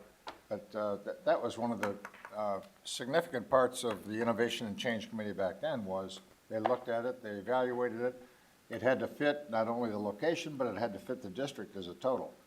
If it didn't work, it didn't work. Nobody was punished. Yep. It was, fall forward. Fail forward. Thank you. You're welcome.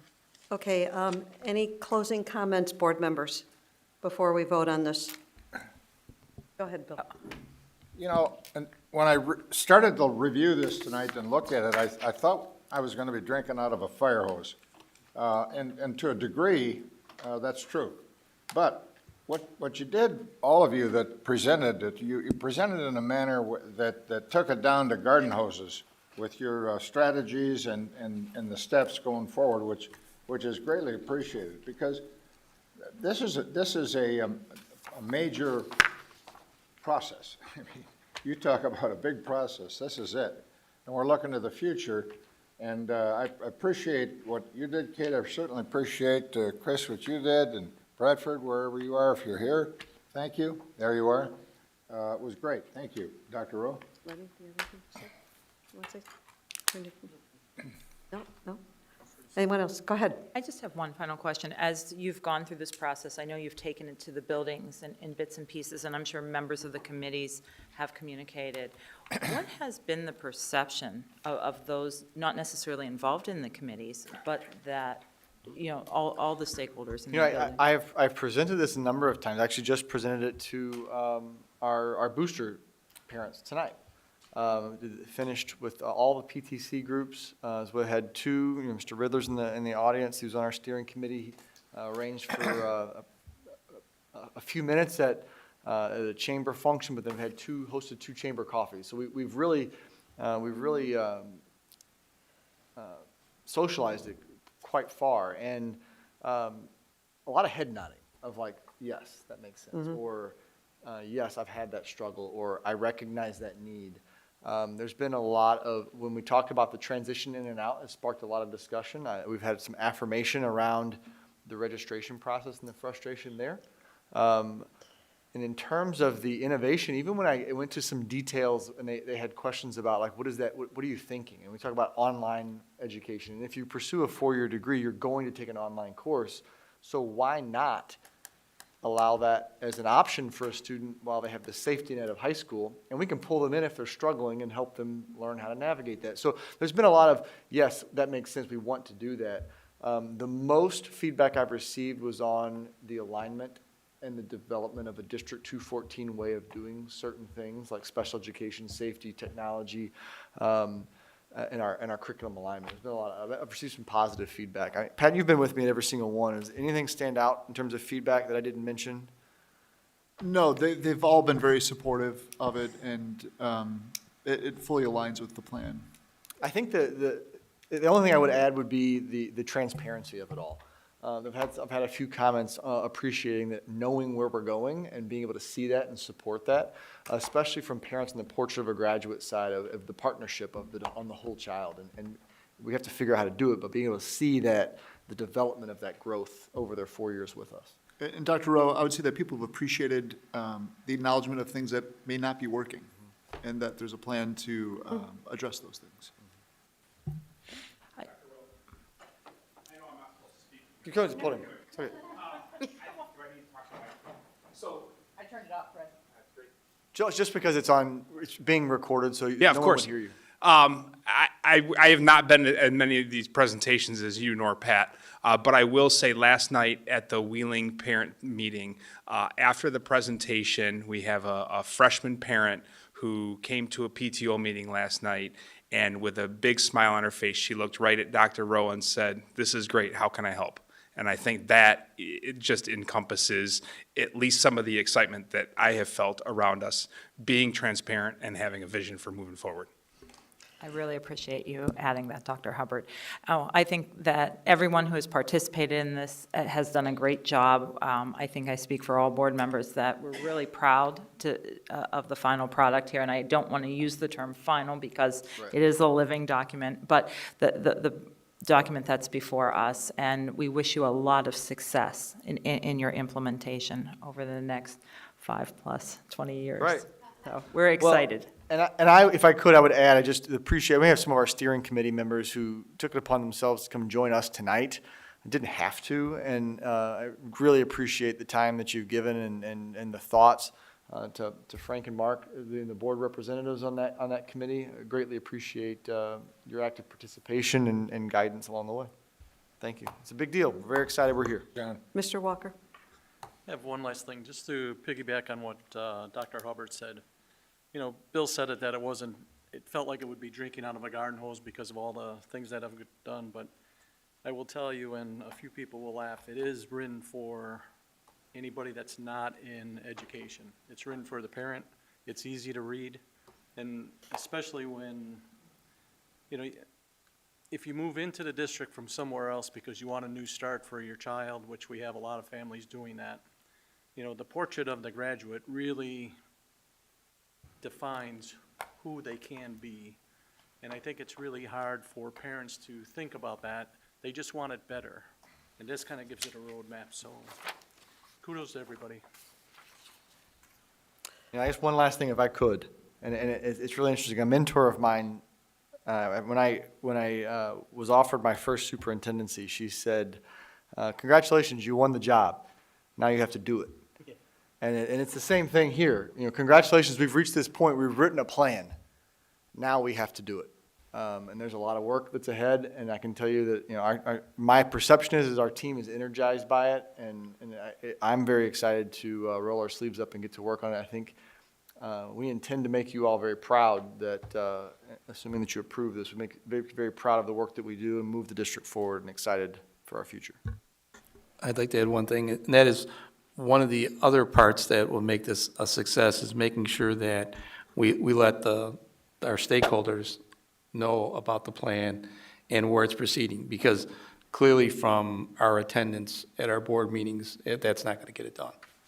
I love the idea of going to the PTC meetings or any of the meetings, because you get a small group of parents, and I attend meetings at many of the schools, the PTC meetings, and I tried every time I went, they would give me a minute or two, and I did talk about the strategic plan, but more importantly, what I did tell the parents is that we need their voices.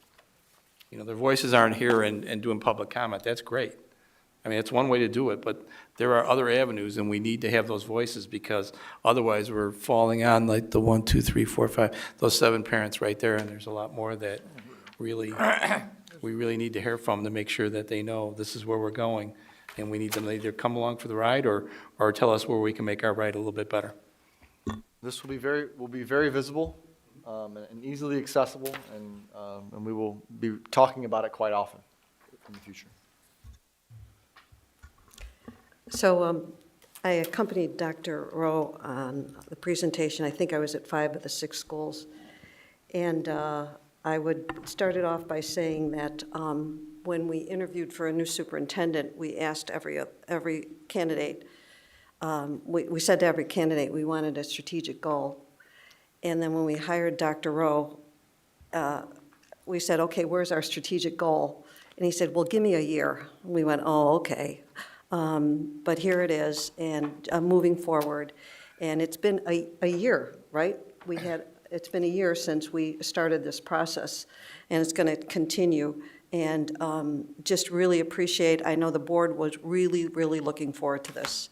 And kudos to all those people that did all the hard work and still continuing work here that's going to happen. And thank you very much, and we look forward to the first update. Call the roll. Oh. Go ahead. Fiorito, Yes. Walker, Yes. Dessling, Yes. Heineman, Aye. Rauch, Aye. and Kreutzer. Aye. Motion carries 6-0. Thank you. Okay, next is 6-2, accounts payable. Motion and a second, please. So moved. Second. Discussion? Call the roll. Fiorito, Yes. Dessling, Yes. Heineman, Aye. Rauch, Aye. Walker, Yes. and Kreutzer. Aye. Motion carries 6-0. Last action item for the evening, or last action item now, is 6-3, board policy. Motion and a second, please. So moved. Second. Motion and a second. Dr. Rowe, anything to add? The only thing to add is this, as you recall this, you had first reading last month. This is the second reading and ready for action. Board members? Call the roll. Rauch, Aye. Fiorito. Yes. Dessling, Yes. Heineman, Aye. Walker, Yes. and Kreutzer. Aye. Motion carries 6-0. Okay, now we have discussion items, and we've talked about this before. Dr. Rowe, the white paper. Yes, thank you. So when we first began our capital improvement conversation, there was a reference to a 2012 position paper that the district had on its fund balance. And the paper was originally written coming out of the Great Recession and the housing crisis of 2008 and financial uncertainty in the state of Illinois and the financial crisis it was enduring. And what that did was it set the district, actually, if I remember the story correct, Bill, the district was very close to having to issue tax anticipation warrants, which is one of the worst actions the district must take financially, and it committed to getting out of that situation and being in a stronger financial foothold. So it set a minimum fund balance of 50%, and issued some actions that the district would take should the district fall below that 50% as of June 30th at the end of the fiscal year. Well, the district achieved that, and we are currently sitting at about 53.5% of fund balance. And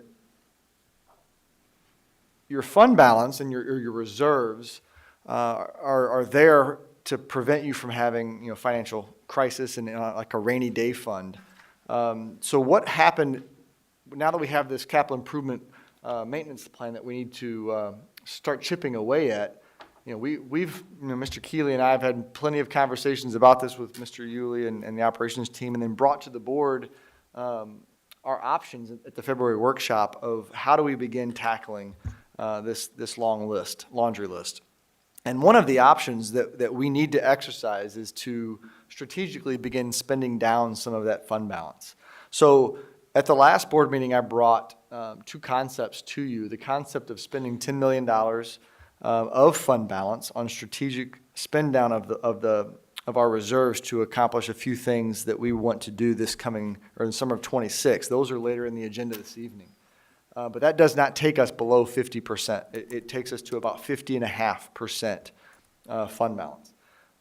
What you have tonight in front of you for discussion is a proposed update to that fund balance position paper that would reduce the fund balance minimum to 40%. We arrived at that 40% minimum based on the conversation we had with PMA at that February 27th workshop, where they said they don't recommend the district go below 40% because of the Cook County property tax payments, and at times, especially in February, when we hit our lowest point of fund balance to ensure that we don't go below. We're sitting at about 20% at that point, and they don't recommend we allow it to dip below that so that we don't find ourselves in a difficult financial position. So our recommendation is that the board have a discussion and then ultimately adopt the new position paper and reduce the fund balance minimum to 40% to allow us the flexibility and I guess the support to then bring future strategic spends of our reserves toward these capital projects.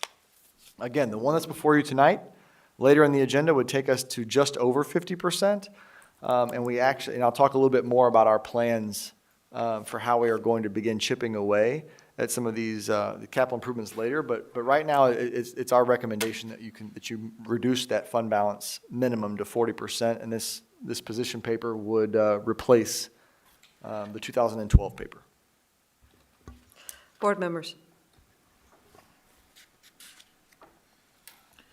Mr. Fiorito.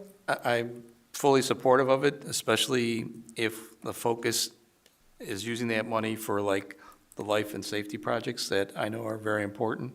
So I am for getting it to where if it's close to the 40%, as long as we're using the money in a way that would benefit us.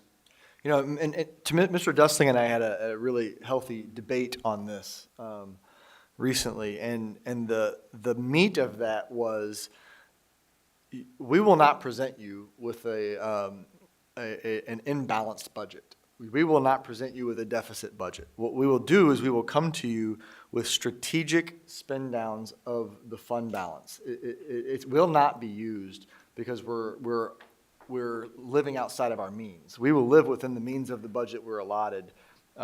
These funds are only intended to be used to attack our capital improvement plan. Yes, Mr. One of the things I think the board has to understand is for 20-plus years, we've had one of the things for the superintendent is he had to have a balanced operating budget. And what Dr. Rowe just explained is we are intentionally going to use our funds to a level down from the 50%. And because of all the approvals that we're going to have, obviously, I do go along with the change. But I want to make sure that we understand that Mr. Rowe, as superintendent, He is still operationally in charge of the budget, and he still is going to make sure that we're, have a balanced budget, I guess is the way to put it. So, thank you very much. Thank you. Okay, bring this back the next board meeting for approval? Ma'am. Okay. Next, about the cooperative, food cooperative. Is that Mr. Keeley? It is. Yes, this is just another offshoot of the recent move to hire Quest Food Service to handle the management of the food service program. Up to this point, we've been a member of the food service cooperative, the NIIPC cooperative, and per the bylaws, we're going to be withdrawing from the cooperative to allow Quest to do our purchasing on our behalf through their corporate means. To be clear, we're just hiring a manager. We're still going to have our own people do the food. And yeah, we're just going through a different process for a manager. Yes, that is correct. The co-op is only how we purchase the food that are afforded in our kitchens. I just want that to be clear. Okay, board members. Mr. Keeley, I just had a quick question. When we participate in these cooperatives, is there like a term that we are with them? Are we? Sure, yeah, there are bylaws that dictate that, and we actually went beyond the notification period. Ms. Froley, our current director, she's on the board of directors of the cooperative. Off the top of my head, I don't know how many districts are in it, several dozen. And we are a longstanding member, and I'm not, again, quite sure, maybe even a charter member. But she's done a ton of work with them, and she's kept them informed as we've moved forward with these processes. And so this is our bringing it officially to the board. However, the co-op, in advance of this year's bidding and all that they're doing, they were made aware by the district, so they didn't include our volumes. Okay, thank you. Okay, moving on.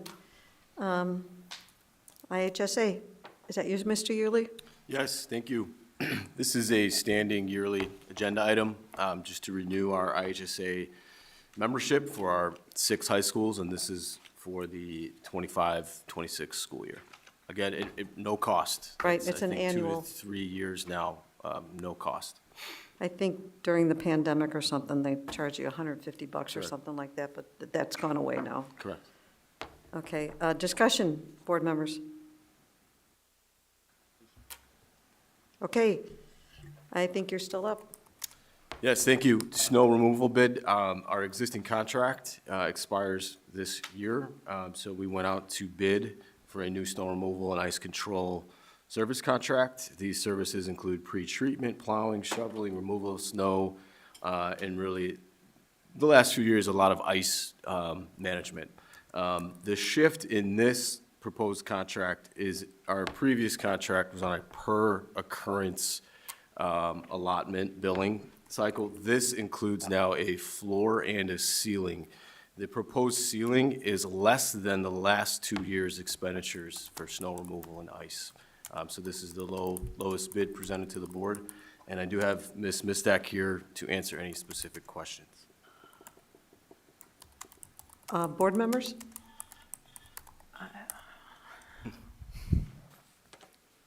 One of my concerns is always that, and I'm really excited to hear that the cost is reasonable and within range of what we've had in the past.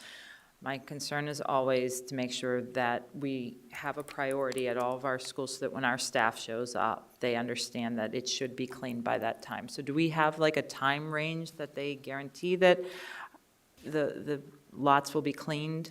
Yes, that with our vendor, all of our sites, they have to be cleaned by 6 in the morning. 6 in the morning? Yes, and also we changed the approach. Previously, it was they react when we have 1 inch of the snowfall. Now it's 0. That means even if we will have a temperature fluctuation, they have to come.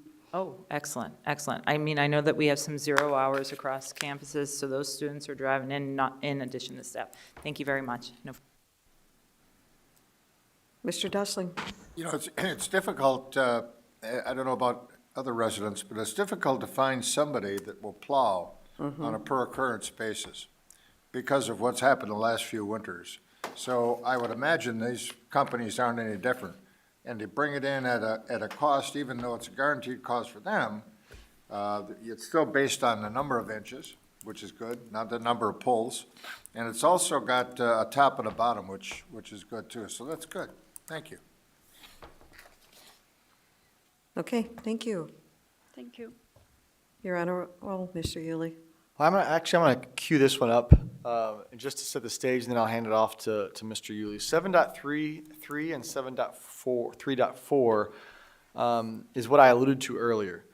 These are projects that are on our capital maintenance plan list that we have prioritized for student safety as well as just need of replacement. And the first one, and this would be an intentional spend down of fund balance. So these two items are total expected cost of around $10 million. And that will be coming from our fund balance and is separate from our operating budget for next year. Good. So with that, Mr. Yulee, if there's any additional detail, I'd hand it off to you. Sure. The first item is a project authorization for 3 track, turf, and light replacements. So Buffalo Grove, Hersey, and Prospect, and I'll just give you a little bit of background. The track surface at Buffalo Grove was installed in 2002. The turf is 2012. Hersey was a late 90s track installation. Field turf was 2011. And then Prospect High School track is late 90s, and field turf 2012. Field turf is right around that life expectancy. We've gotten a year, maybe 2 additional usage out of it. So it's that time, it's becoming a safety concern. It's not a hazard at this point, but it is time to go ahead and do a full-scale replacement of the track and turf fields. And typically you want to do those at the same time so you don't damage the surface when you're replacing one of the other. And then the stadium lighting is just moving towards that energy efficiency that Dr. Rowe alluded to earlier. Those will be retrofit LED lights, existing poles, so we're just retrofitting the lights. And district standard is Wheeling High School. So the same system that we have at Wheeling High School will be installed in these 3 buildings. I will note there's a slight fluctuation in pricing. That's based on the number of light poles in each building, so that's why the number might fluctuate a little bit. We're going project authorization because we were going to use a purchasing cooperative. So we have done a lot of early investigative work to come up with a number. Once this is approved, then we will come back with contracts for final approval. So my question on that is, do we think with everything that's going on in our economic environment that our costs that we had with Wheeling regarding the track and the field itself, will it be comparable to what we're going to be spending at Prospect, Buffalo Grove, and Hersey? Comparable, yes, to the tune that was done a couple of years ago, so there's natural escalation in Sure. that. I think what we're seeing now is that if we can lock in pricing sooner than later, that benefits us. And so that's why in this case, we can move more quickly, be more agile, because we're using a purchasing cooperative for all 3 of these projects. Yeah, Mr. Fuhrer, I'll add to that. We actually had an additional $10 million worth of projects that we were planning to bring to you tonight. And we opted because of the instability and fluctuation in the market with the tariffs. We're just uncertain as to what that impact was going to be. And we didn't think it would be responsible to bring an additional 10 million of projects when we didn't know how far that 10 million was going to be able to go. We still intend to do that. So maybe later this summer or the fall we will, but we want to wait and see kind of once things settle down that we're really stretching them as far as we can. I think it's wise to be prudent. All right, Mr. D, you have anything? You do. So the drainage system under the fields is still good. That won't have to be touched, right? Correct. Just the gravel on top? Maybe some minor adjustments and tweaks. Yeah, because the drainage system is really the expensive part of the. Correct. part of the whole thing. Okay. It's mainly a carpet replacement, is Yeah, what yeah, we're yeah. looking at. Thank you. And the last item is related to Rolling Meadows High School. So their sole source of cooling is an existing chiller ice plant, and essentially that's approaching 30 years old. This is really a comprehensive and intricate project that we're looking at. But essentially, we're going to retrofit, actually replace a lot of existing piping as well, a lot of engineering involved. This is a train turnkey project, which will also increase our efficiency and also build in redundancy. Right now, we're reliant on a single system. This will actually have 3. In the event of one goes down, we'll still have the ability to cool the buildings. So this is one of those train turnkeys that we've brought to you before. This is for just the chiller and ice plant replacement at Rolling Meadows High School. When is this going to take place? That's a great question. Ms. Mistak, do you have any idea on the timeline?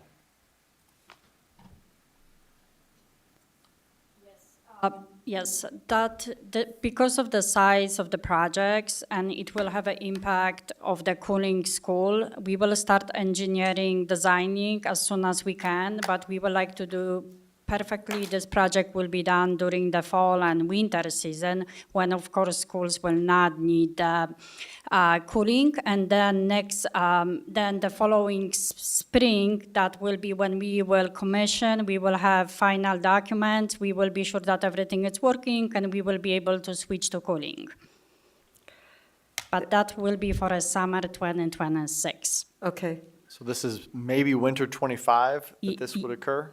Yes, we will. I didn't went so far with the details because I will have to have approval of the board. As soon as I will have that, we will have, right now we will have a scope of work, and we know that because of the size of it, and also to like the prices and have equipment release, we would like to bring that now, but I will have the full timeline soon. I seem to remember, was it Hersey, that it took a year to get? Oh, Right. some equipment lead time, Yes. HVAC, mechanicals? I think that has settled a little bit. Yes, I think that's changed since COVID. Right now, we are not really concerned about the lead times. We're more concerned about, because it's one source of the cooling for that school, and like Mr. Yuli mentioned, how extended that project is. It's required a lot of the structure work. Also, we have to remove the old tower. We have to bring new piping. We have to order chillers. Because of that, we would like to have that 18 months to be able to design and release and purchase the equipment, and then also prepare the school and the students to start implement. Do they tell you how much more energy efficient this will be? I mean, obviously 29 years, it's probably going to be very energy efficient. Do they give you any kind of estimate on how? If I can mention, the biggest saving for us on this typical project, this one, it's cooling tower. That means we are cooling, we are using the water to cool. Because of that, we are losing a significant amount of the water. That the number one savings for Meadows will be the water. The second one, we will be able to have a data when we will install new system, but we're speaking about significant amount of the money. You gave me an example. How much water is this system losing? I don't want to say it on correct number, but the Rolling Meadows, I can pull out the number, how much I spend for water. I have a data on the front for me from 5 years, and this particular school spend sometimes double what the others. And also lastly, because it's the cooling through the water, we have a special treatment. We have to treat that. An elemental solution is treating the tower to be sure that it's safe for our students and the staff. Mm-hmm. And that treatment is very expensive. Yep. Anyone? Okay. Thank you.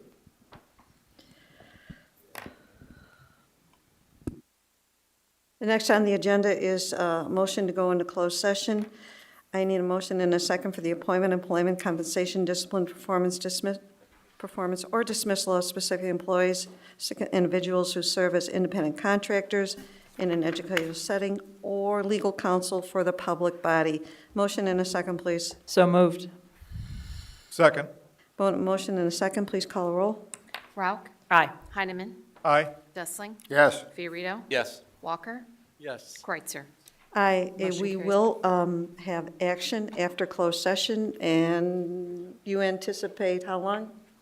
30 or 40 minutes. Okay, thank you, everyone.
9.1, please. That's you. I make a motion to approve the Microphone, transaction reports for April 10th, 2025. microphones, guys. Second. Motion and a second. Any discussion? Call the roll. Fiorito, Yes. Heineman, Aye. Dessling, Yes. Rauch, Aye. Walker, Yes. Kreutzer. Aye. Motion carries 6-0. Motion and a second for 9.2. Motion and a second for approval of the reduction in force. Second. Discussion? Call the roll. Dessling, Yes. Rauch, Aye. Fiorito, Yes. Heineman, Aye. Walker, Yes. Kreutzer. Aye. Motion carries 6-0. Thank you. Motion and a second for 9.3, please. Motion for job description revision approval. Second. Discussion?